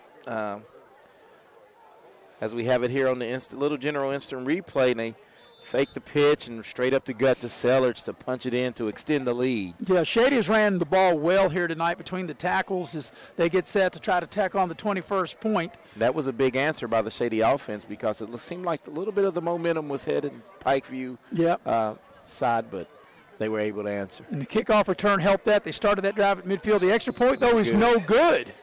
So Henderson's kick is that incomplete. keeps it at a 2-score lead, but nevertheless, Shady does get the touchdown. Your new score with 3:46 remaining third quarter is Shady 20 and Pikeview 6. We'll take a break. We'll come back. You're watching live streaming coverage of Raleigh County High School football here on Video Productions.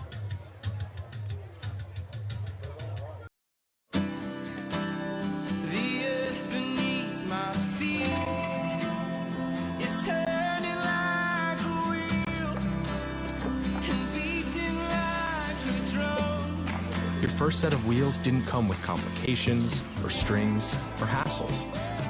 It can be that way again.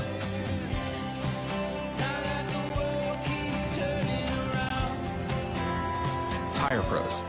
Hassle-free, guaranteed.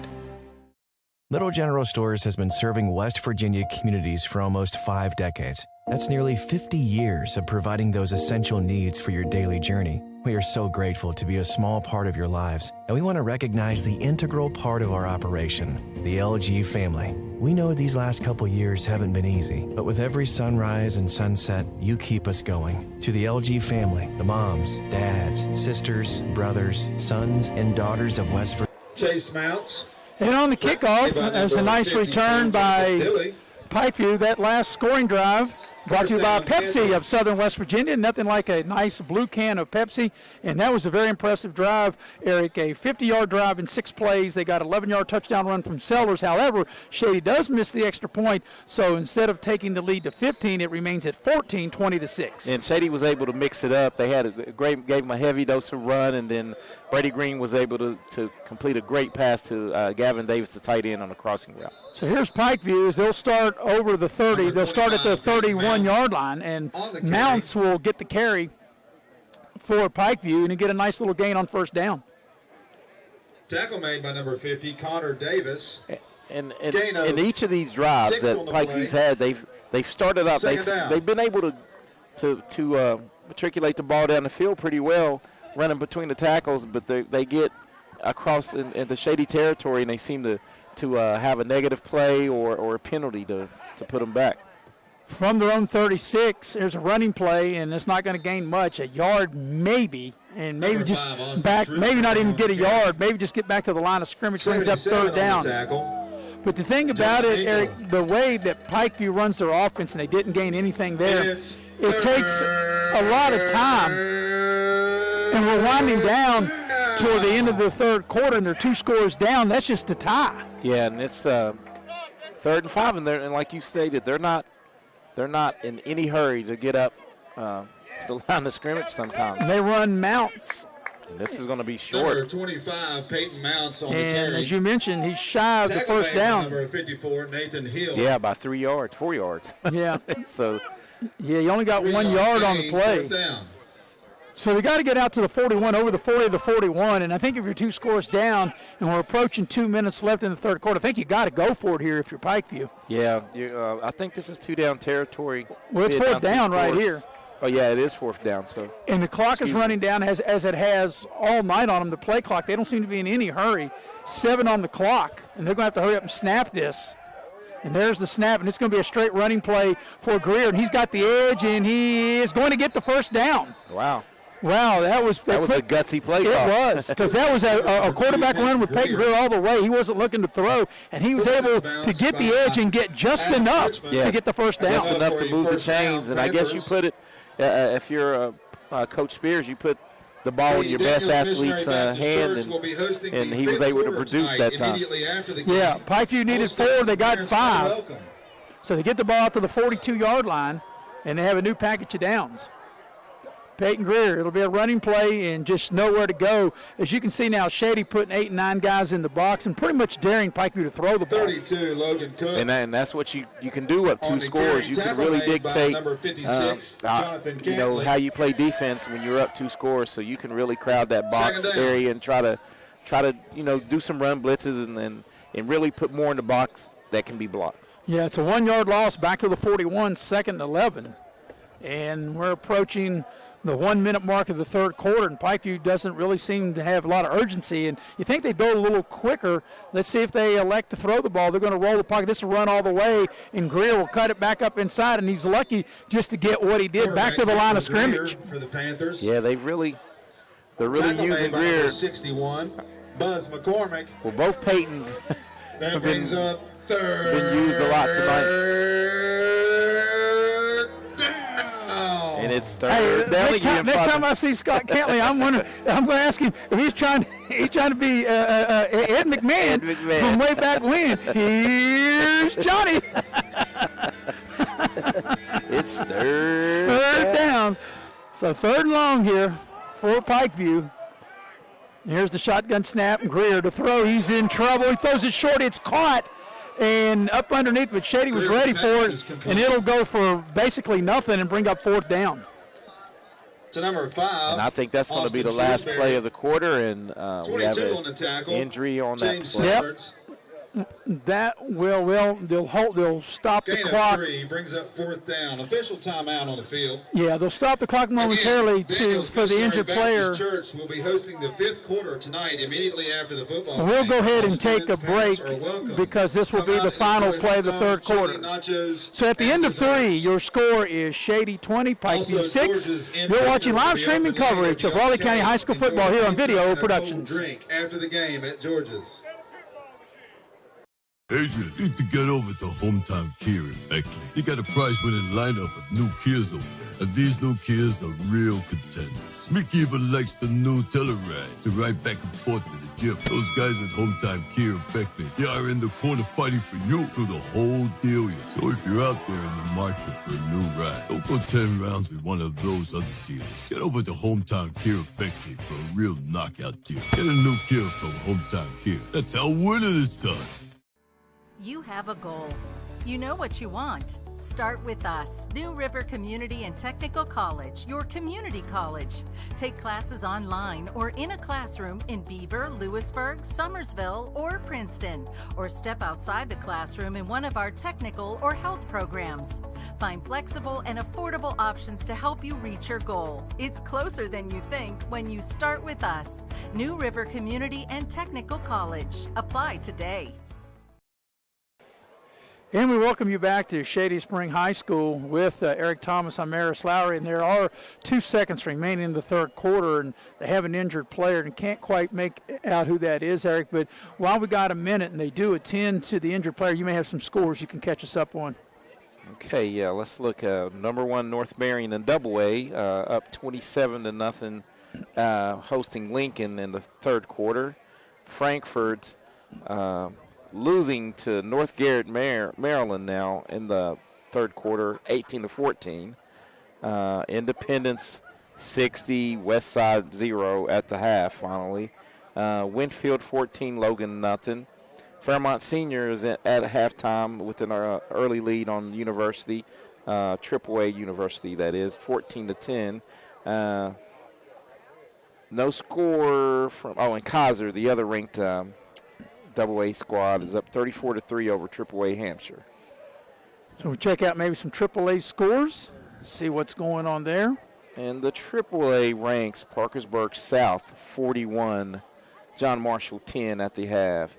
Musselman 21-13 over Morgantown in the second quarter. Spring Valley 18, Riverside nothing in the second quarter.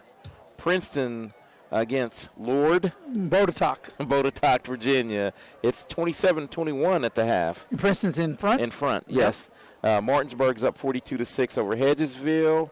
And Bridgeport 28, AA Robert C. Byrd, nothing at the half. And Huntington leads Capital 28-7. Beckley Woodrow Wilson's up 42-0 at the half over Lincoln County. Yeah, so Beckley well on their way to get their 4th win of the year and go 4-1. Beckley's home next week to Preston, which is Beckley's homecoming, and then in 2 weeks, Eric, as we talked about, will be at Van Meter Stadium for Huntington and Beckley. And if things hold up, and obviously Beckley up 42-0, going to win tonight, and if they win next week, which everyone feels they should, Beckley and Huntington will come into that game 5-1 and both ranked probably in the top 10. That should be one of the better AAA games of the weekend in a couple of weeks. Yes, and another local team who will be on the schedule later in the year for Beckley, Oak Hill's up 27-0 against Ripley at home. So they've taken care of the injured player. They've got him up, and that's good to see for Pikeview. And there's 2 seconds left, and I think once the referee spots the ball, that will be the end of the quarter. So now Pikeview will have a decision when we come back, and we'll keep it here, though, because we already took our break. But decide what Pikeview is going to do if they're going to go for it as they trail in the ball game 20-6, and it's going to be 4th down and about 10 as they have the ball actually 4th and 11 on their own 42-yard line. And Maris, we'll do some single-A scores since we have some time. And a future Shady Spring opponent, Greenbrier West, is up 54-0 at halftime. And that's the end of the And we need to talk about 2 local teams that haven't really Independence has only given up 8 points on the year, and I think Greenbrier West has given up 0. And who's West playing tonight? Meadow Bridge. Meadow Bridge, yeah. So they're up 54-0 at halftime. Yeah, and Shady will play Meadowbridge, and if I'm not mistaken, if it's not Greenbrier next West. week, if Shady and Greenbrier West, if I'm not mistaken, if it's not next week, it's in 2 weeks. And Summers County's up on Midland Trail 12-0. Yeah, it might be next week that Shady. I think in 2 weeks Shady gets manned, but I think Shady plays Greenbrier West. I think that game's next week. Yeah, I could check it right here. Yeah, you can check it right now as that's the end of the quarter. We already took our break, but going to the fourth quarter, 20-6 is the lead, and Shady has really done it with their running game tonight. Brady Green has been very efficient. He's been able to do what quarterbacks do when you have a complementary running game. When you're able to run the ball, it just opens so much more for the passing game. Yeah, and they're doing a good job of mixing the run and the run, and then really bringing the pass in at the right time. A good job of play calling by Shady Spring tonight. So we're ready to go to the fourth quarter with this fourth down play. And Pikeview, let's see, it looks like they're going to go for it as they trail by 2 scores entering the fourth quarter. And you're correct. Greenbrier West will be here at Shady Spring next Friday night. Of course, we will be over in Coal City, West Virginia for Bluefield and Independence. So big play of the game right here to see if Pikeview is going to climb back in it on fourth down as they'll snap it from their own 43. Here's Greer throwing the ball down the field. Got a man open, and he threw it behind him. Greer's pass is in. He had a man open on the far side, and the ball will come up incomplete, and Shady will take over on downs. Yeah, just a great play call. Just barely missed the receiver. Streaking down the sideline. So Shady will take over at the Pikeview 43-yard line. It'll be first down for Shady. Shady Spring. So, Shady has had excellent field position tonight, Eric. They started at the Pikeview 47, their own 40, the Pikeview 31, their own 20, midfield, and now the Pikeview 43-yard line. And here's Green with a handoff right up the middle, goes for a couple yards. Sellards I think Sellards got that. It would look like a little mix-up on the handoff. Quarterback-running back exchange wasn't clean on that play. With a stop, no gain. So go no gain, second and 10 down on the 43-yard line.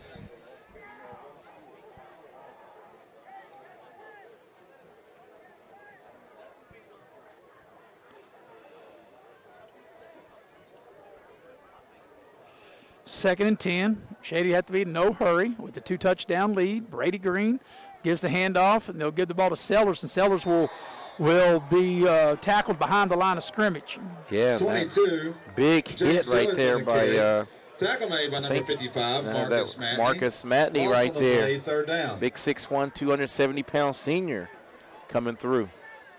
So it brings up third down, the ball back to the 49-yard line, and let's see if they'll have Brady Green put it up. It'll be 3rd and 16 coming up here for Shady. Maybe a screen, maybe they protect him, throw the ball down the field, see what they come up with. And Green waiting on the shotgun snap. It's a high snap. Green to throw with time. Now he's scrambling out of the pocket. Now he's going to run, and he's not going to get back to the line of scrimmage. But those high snaps really just kind of disrupts the play from the very beginning. Yeah, it throws off the timing of the play right there. And a big hold by Pikeview's defense. So that backs up Coach Spears going for it. They didn't give up any points on that play. But right here on this possession, if they're able to get, field this cleanly, they're going to have to run with some urgency, run some offense with urgency. Yeah, Shady didn't take advantage of the field position, but they have a chance to flip field position if they can get off a good punt right here. But you're right. And now here's a guy coming onto the field late for Shady. And like I said, I just don't understand how you don't know that if you're on the punt team that it's your time to be out on the field. And here's a booming kick, and it's fumbled. It's muffed, and Shady's going to get it. That ball, I do think, was touched by Rife, and waiting for the referees to indicate. Yeah, but I don't think the refs indicated that he touched it. Well, they're going to talk. I think he did. He looked like he touched it, and the referees will discuss it. Well, he didn't react like he touched it, though. Do you think? Well, he may not have, but it looked like to me that he did, and that is the case. And I think that's the right call. Shady has it.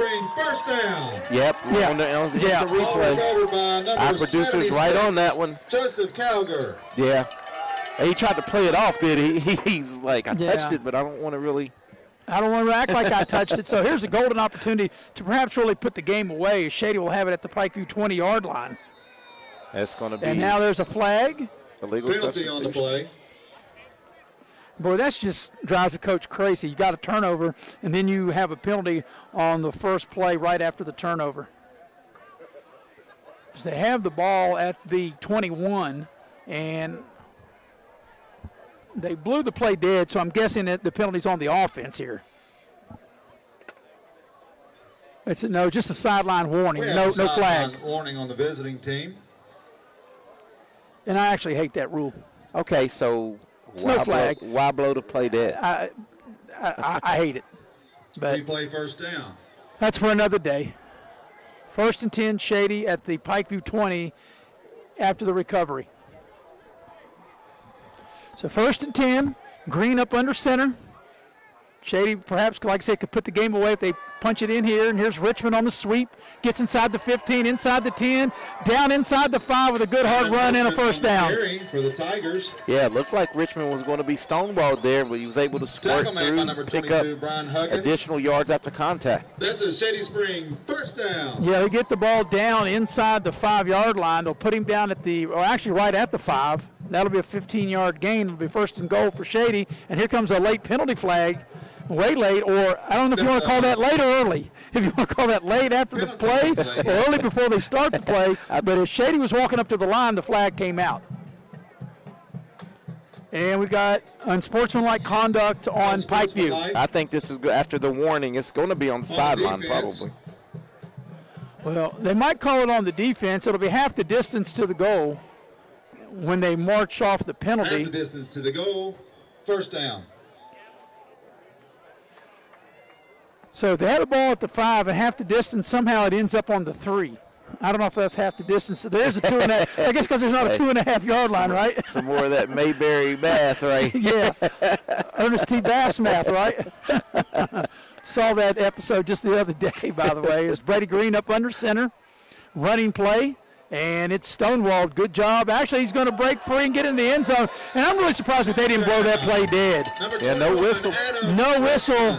And Richmond able to bounce off of it and get in the end zone for a 3-yard touchdown. And Shady up now 26-6.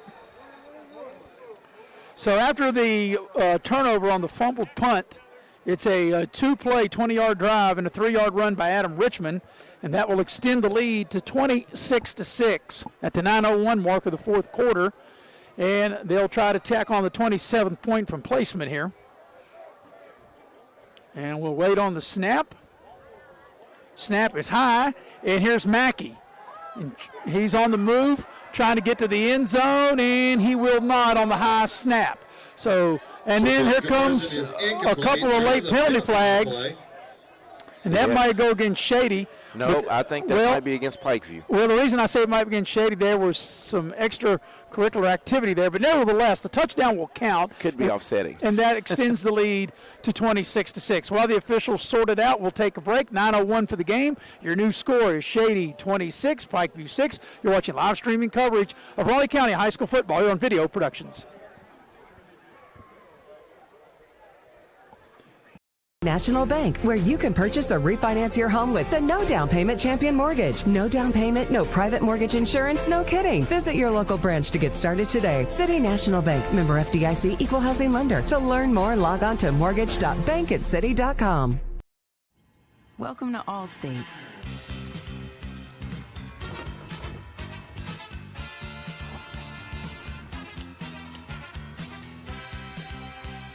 You already paid for car insurance. Why not take your home along for the ride? Allstate. Here, better protection costs a whole lot less. You're in good hands with Allstate. Call a local agent or 1-800-ALLSTATE for a quote today. Unlock the money already in your home at City National Bank. Consolidate loans or fund your next big project with a home equity line of credit with a great low intro rate. Visit your local branch to get started. City National Bank, member FDIC, and equal housing lender. Learn more at homeequity.bankatcity.com. And we welcome you back to Shady. Penalty on the kickoff. And we'll get to the scoring recap. There was a penalty on Shady at the end of that conversion that was not successful. It's a penalty on Shady, so it's a 15-yard penalty. They'll back them up. Scoring recap brought to you by Pepsi of Southern West Virginia. Nothing tastes better than a Pepsi in a blue can. And that was a 2-play, 20-yard drive, a 3-yard touchdown from Adam Richmond. And the PAT, as we mentioned, was no good. So with 9:01 left in the game, it's 26-6, 15-yard penalty against Shady, Eric. So now they'll have to back up to the 25-yard line and kick off from there. Yeah, it's something you don't want when you're up, but little, like you said, a little extracurricular stuff going on after the play. Return by Pikeview across midfield, and Pikeview will be in Shady territory to start this possession. But you're down 3 scores, Pikeview. Tackle made by number 25. 8:51 to go in the game, and you had mentioned it earlier. There got to be some urgency. I don't think you can take all this time getting up to the line of scrimmage, and now another flag comes in, and now there's a lot of jawing out there, and this might go against Shady as well.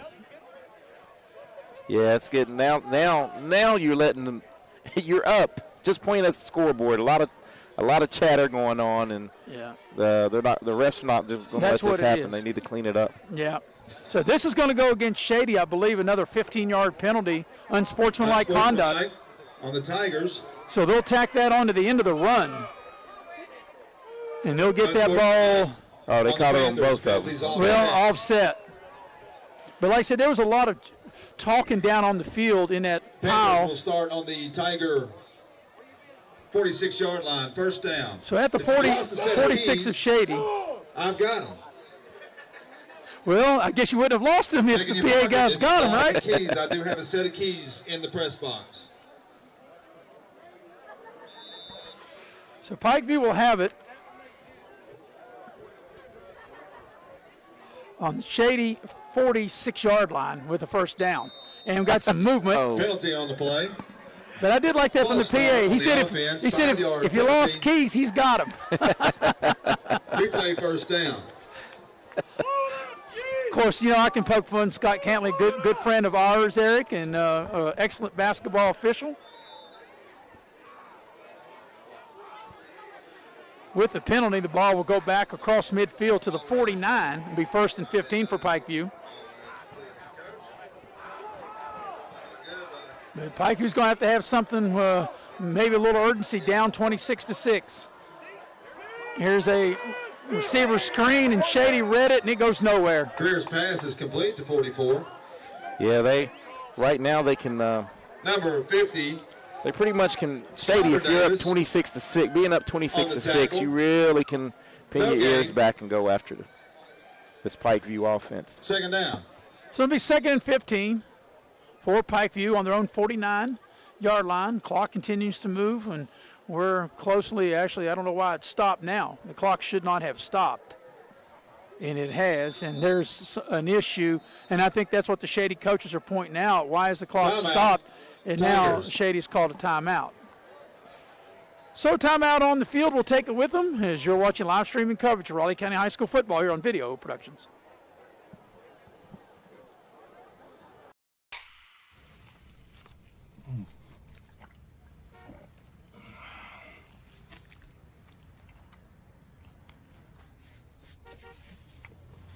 Sandwiches, better with Pepsi. Massey Power Sports is your one-stop off-road and tractor destination. We have an awesome selection of side-by-sides, ATVs, dirt bikes, tractors, and kid machines. Our machines come loaded with features the other brands don't have and will save you thousands of dollars versus the competition. Massey Power Sports offers the best prices, the best service, and the best warranties. Our locations in Beckley and Cross Lanes are here to serve you. Online at MasseyPowersports.com. Massey Power Sports. We power your work and your adventure.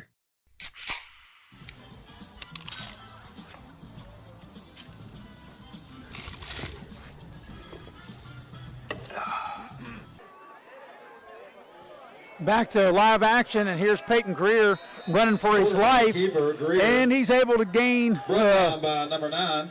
About 6 or 7 crossing midfield into Shady territory to bring up a 3rd down play.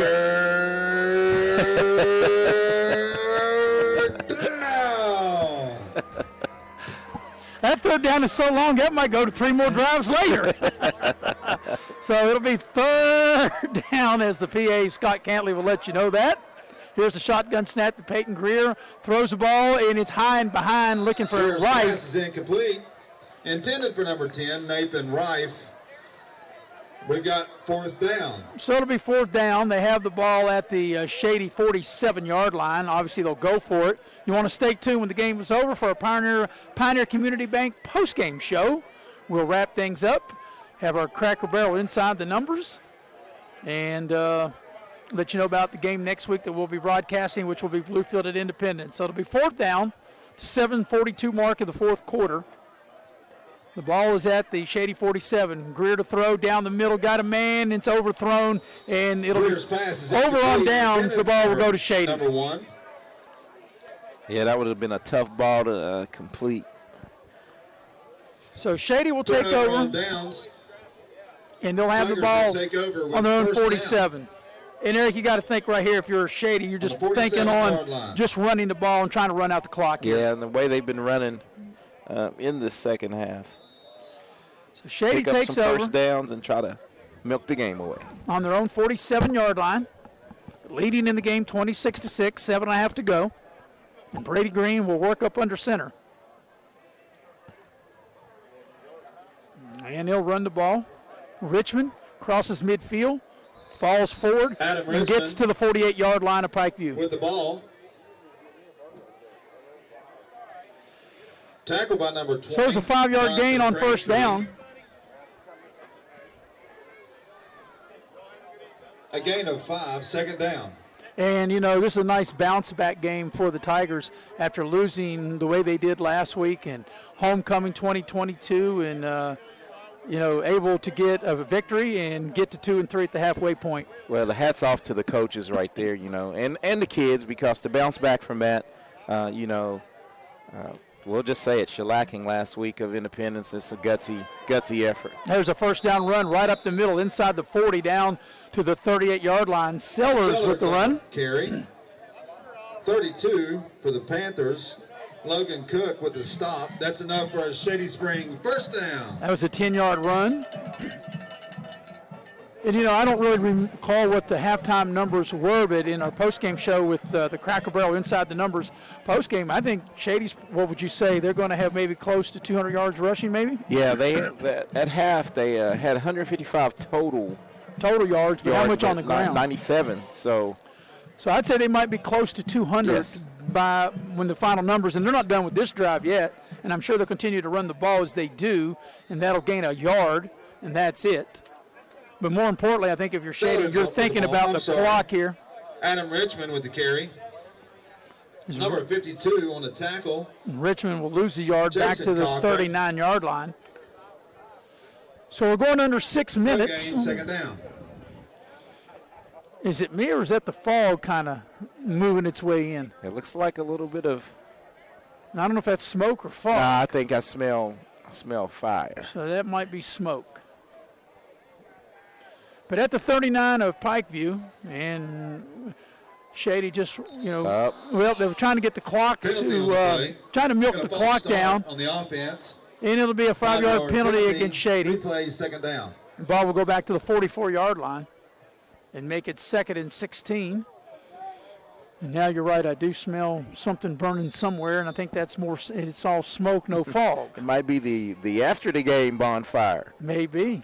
Is your brother around anywhere? Well, he's a pyromaniac, that's for sure. I had to check and see if Matt's over here. Yep, at the 49 of Pikeview. Brady Green up under center. They'll run the ball with Sellers, and he'll go nowhere. It'll be 3rd down coming up. Sellers with the carry. Panthers number 52, Jason Cochran with a tackle.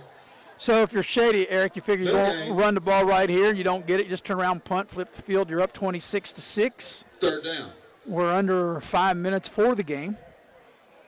And if you're Brady Green, you're looking. You can milk the play clock and get it all the way down to about 1 second before you snap it. They will work out of the shotgun on this 3rd down play.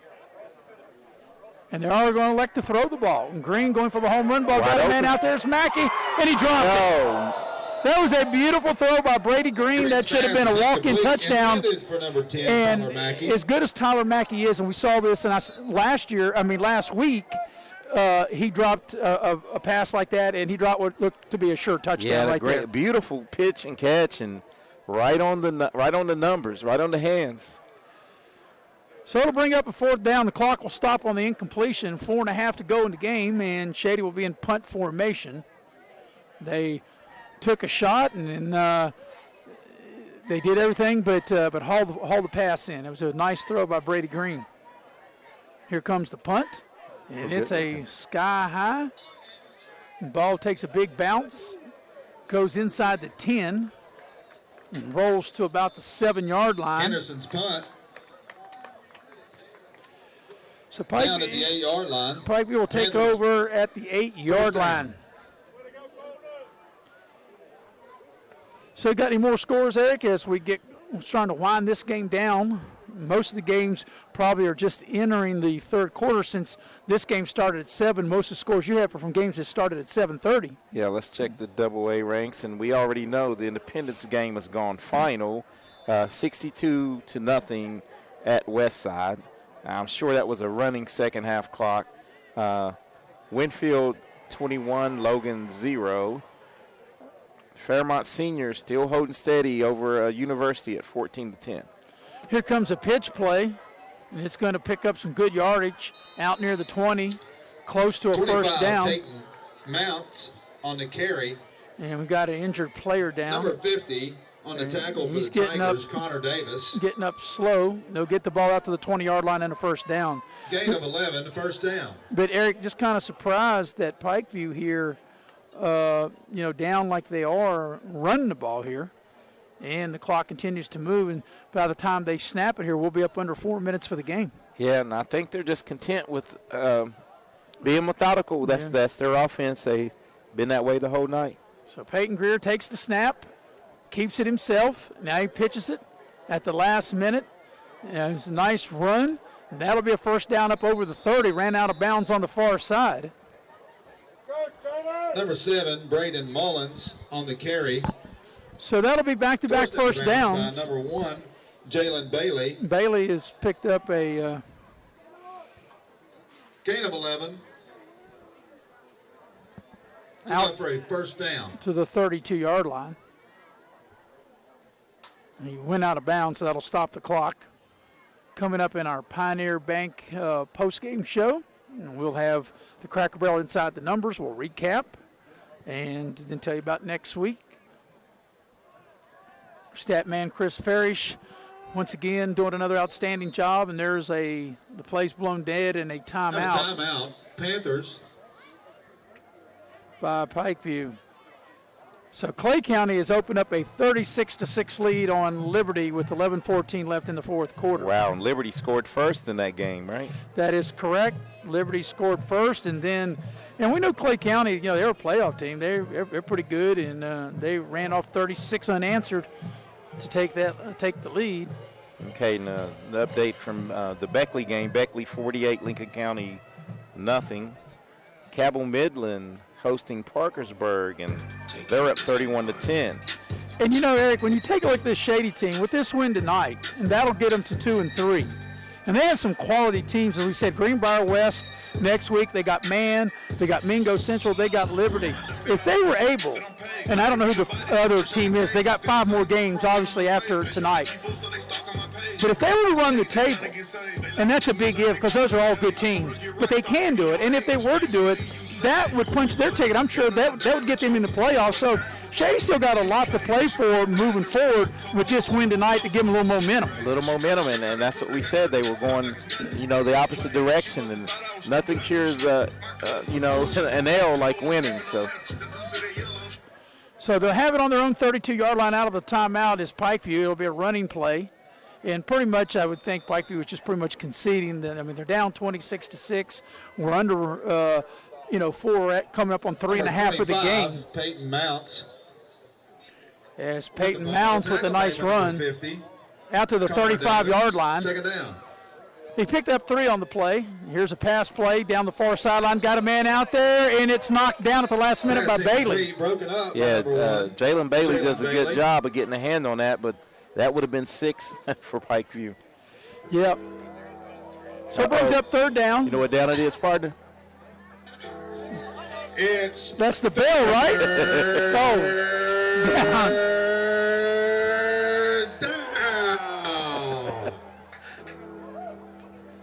Third down. Yes, it's 3rd down, 7 on their own 35-yard line. And here's the pocket being rolled, and now it's just going to be a run across the 40 and going to be enough for a first down. As Peyton Greer is going to get out over the 40. He had to get over the 42, and I believe he did that. And he got out to the 44, and that will move the sticks for a first down. That's enough for a Panther first down.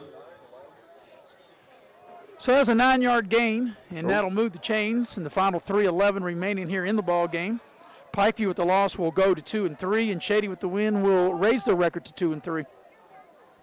But I was really impressed with what we saw out of Shady tonight. I thought they really gathered themselves after the loss last week and played really good. And here's a running play gain about half a yard on the carry for the Panthers. Yeah, and you're right. It's you don't know how young kids are going to react after that lost to Independence, but they responded, with a resounding win tonight. So we're under 3 minutes for the game. And once again, Pikeview they've not in no hurry and taking their time, even though they're down by 3 touchdowns. They're down 26-6. Bring the ball up here. They're on the 45-yard line. And pass play for Greer. And this might get picked. It's up, and it's broken up. Greer's pass is incomplete. And Bailey might be shaken up and hit the turf pretty hard. For number 10. Yeah, the offensive player broken up by number 1. Turned into the defensive player. Jalen Bailey. Bailey's up. It's 3rd down. Ooh, yeah, that was he hit the turf. Can you imagine hard. if you had maybe 15, 20 third downs between each team, and that would be on all it 3rd down. And like I said, we're just poking at because Scott Cantley is our friend. That's why we're poking fun at him. Yeah, that's why we're messing with him. And I'm sure that people will tell him that we're poking fun at him. But when Scott, I see him after the game, I'm gonna go. It's 3rd. Timeout on the field. Yep.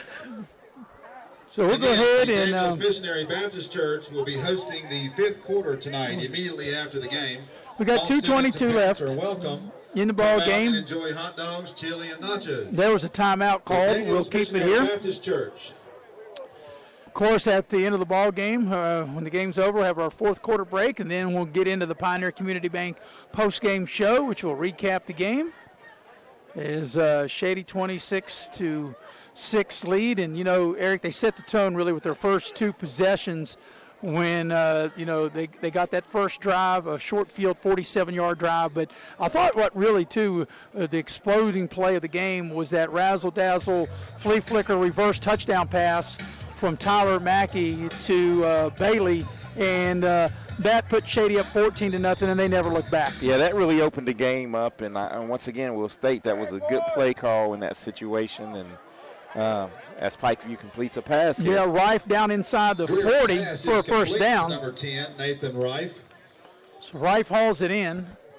Number 9 on the tackle for the Tigers, Miles Greenway. I'll put the ball down to Shady 38. It'll be a first down for Pikeview. Clock will stop momentarily while they move the chains. And then once they set the ball and they've done that, clock turning, we're approaching the 2-minute mark left here in the football game. So it's hard to believe, Eric, after tonight, halfway through the regular season in high school football here in West Virginia. Yeah, just that quick. So Peyton Greer out of the shotgun to throw, comes near side, and it was almost intercepted. And I don't think the Shady defender really saw the ball coming. Yeah, it just kind of got up on him kind of quick. Connor Davis. And if he catches that he may have run that back. He'd like to have that one back. So it'll be a second down play coming up. At the Shady 38-yard line, the clock stops on the incompletion with 1:49 left in the game. Peyton Greer, 6'1", 175-pound senior quarterback for the Pikeview Panthers from our old stomping grounds of Athens. Down near what is now Concord University, but in my day, Concord College. Swing pass out to the far side. That's going to pick up a first down and get inside the 30-yard line. 25. Peyton Mounts. So Forced out of bounds by number 1, Jalen Bailey. Mounts hauling that swing pass in, and they'll put the ball down at the Shady 26-yard line. First down, Panthers. So this will be the 11th play of the drive. And if you're Pikeview, you'd love to finish this drive with a score. And if you're Shady, obviously you want to keep them out of the end zone. Yeah, Shady's done a good job of bend and don't break against this Pikeview offense. There's a shotgun snap to Greer to throw with time across the middle. It's caught. And the defender right down at the 20-yard line. Brady Mullins. Braden Mullins. So Mullins hauls it in. It's a 6-yard pickup. 50. Connor Davis. Gain of 7. Second down. Ball at the 20-yard line. On second down, Greer to throw with time. Now the pocket collapses on him. He's in trouble and throws the ball away. Incomplete pass. So it'll be third down coming up. Third down. Third down.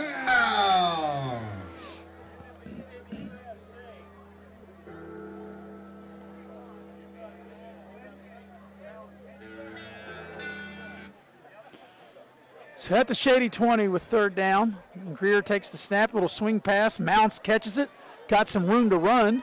And he gets hit hard. Pass is complete to number 25. About the 15. That was a collision. Tackled by number 45, Gavin Davis. That was a real collision right there at the 15-yard line. We'll watch the replay right here.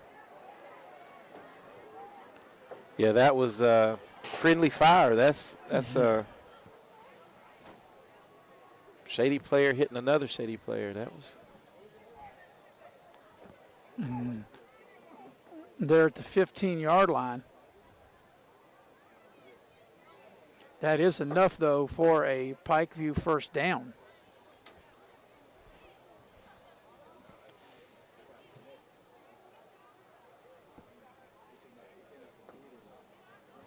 Say attend to the injured player.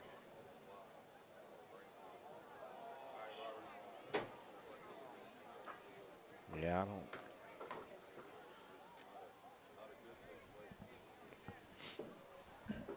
So a lot of silence here, and just people holding their breath that hope the injury is not too bad. But it looked like a real collision there, Eric, as we were watching the video live, and then once we watched the replay. Yeah, it's one of those unfortunate things, you know. Both Shady defenders converging on the ball, and I think his own player hit him, his own teammate. So while we have an injury, we're going to go ahead and take a break. And with the score 26-6 in favor of Shady with 59 seconds left in the game, we'll take a break. You're watching live streaming coverage of Raleigh County High School football here on Video Productions. Plumbing and Heating of Beckley, West Virginia is now hiring journeyman or master plumbers. You must have a West Virginia plumbing license and a valid driver's license. All interested parties may apply at Modley's Plumbing and Heating at 101 First Street, Beckley, West Virginia, or interested applicants can call 304-253-HELP. Once again, you may apply in person at Modley's Plumbing and Heating, 101 First Street, Beckley, West Virginia. Modley's Plumbing and Heating is an equal opportunity employer. What's more important to you when buying windows, siding, and doors? Is it energy savings, cost, quality, warranty, or perhaps color options, low maintenance, service, or financing options? Or all of the above, when the world offers it all. We listen to your needs and go above and beyond your expectations. Schedule your free, no obligation, in-home estimate by calling Window World of Beckley today.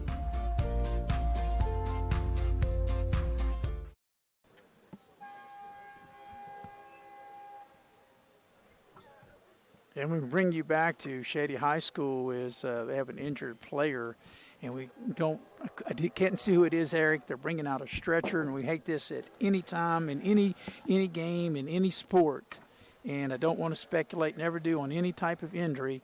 But I knew when the play happened it was bad as the two Shady players collided, and I'm sure they're getting the best medical care possible. They have the board out and a stretcher out to put the young man on it. And it's a shame at any time, especially, Eric, here in the final minute of the game. Yeah, let's just hope that they're really doing this to be more on the cautious side. Yeah. As you know, like I said, I hate to speculate and don't want to speculate. I can only tell you, what we saw in, when we ran the replay, and we watched that a couple different times, and I think that is Davis, who was the injured party for Shady. But like I said, there's no way to be able to speculate on anything about the type of injury, but it looked like when it happened live, and once again, when we ran it on replay, because I think I had mentioned it, what a collision is, Eric, when I was calling the play-by-play of it. Yeah, and just unfortunate. Two Shady players collided, a bang-bang play, and let's just hope. Yeah, and the stadium obviously is quiet as it is because, anything like this is just tough. And so they're attending the young man out on the field with Shady leading, and I guess now with Shady leading 26-6, that's not really the thing going through people's mind. The main thing is for this young man that's laid out, hopefully everything's going to be okay, and, he's going to be all right. He also was injured in the game last week as well and didn't know if he'd come back to play this week. And, out there giving it his all. And like I said, here in the last minute of the game of which his team is ahead, and it looked like he was hit by his own player, but there was a collision on that swing pass here on the near sideline. So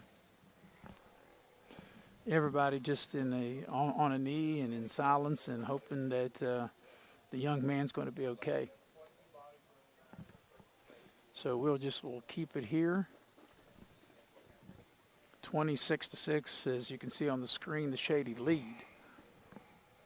And Eric, when things like this happen, football really becomes secondary. You don't even think about the game of football. You just hope that the young man's going to be okay. Yeah, and that's the tough thing about football. I mean, injuries are going to happen. It's part of the game, but you just never want to see it, especially in the high school kids just out having fun on the Friday night lights, and probably be the last time that they play football, after this. But for a lot of kids, a lot of kids won't make it to the next level, and so, you play for the love of the game.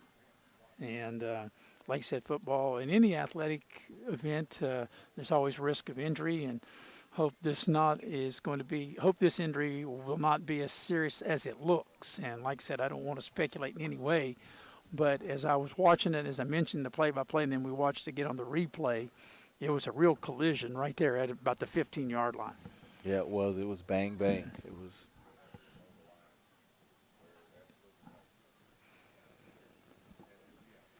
So they still attend the young man, and we believe that is Gavin Davis, correct, who is the young man who's down there. Is that right? Yeah, that's what it looks like. I think it was Gavin Davis. And he came up to make a play with Mounts, Peyton Mounts. Yeah, who he caught was the attempting to swing tackle pass. Peyton Mounts, and unfortunately, Peyton Mounts got down and he collided with Richmond. So we're going to take a look at the instant replay here and kind of have maybe a little bit more idea of what happened. So if you're watching this at home, you can kind of get an idea as we watch the play. And, it looked like that his own man is the one that hit him. And they collided as we watch the end of this right here. Helmet to helmet is what it looked like. Mm-hmm. And maybe he, like I said, I don't want to speculate. It looked like he might have been knocked out. He went numb right after that had happened. So they're attending the young man, and they're going to get him up on the stretcher. And I'm sure for precautionary reasons, Eric, they want to obviously get him to a hospital to check him out. as we have 59 seconds left in the game, which seems now secondary compared to, what's taking place out on the field at this moment. Yeah.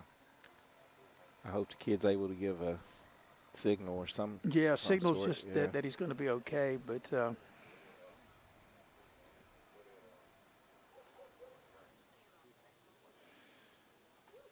after something like this too, and I'm sure they still have to finish the game 59 seconds. It sure doesn't make you want to go out there and even play another 59 seconds.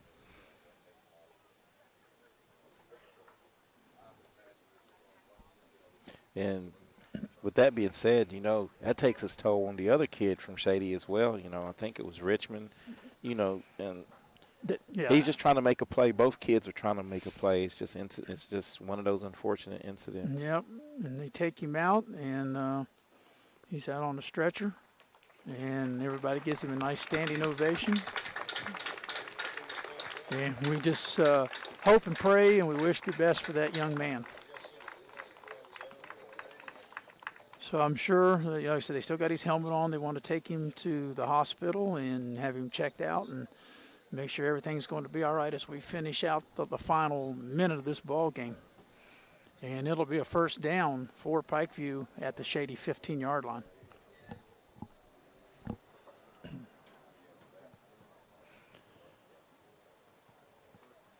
So Shady's defense back out on the field. The referee's going over to tell Pikeview, come on out and let's finish the game here.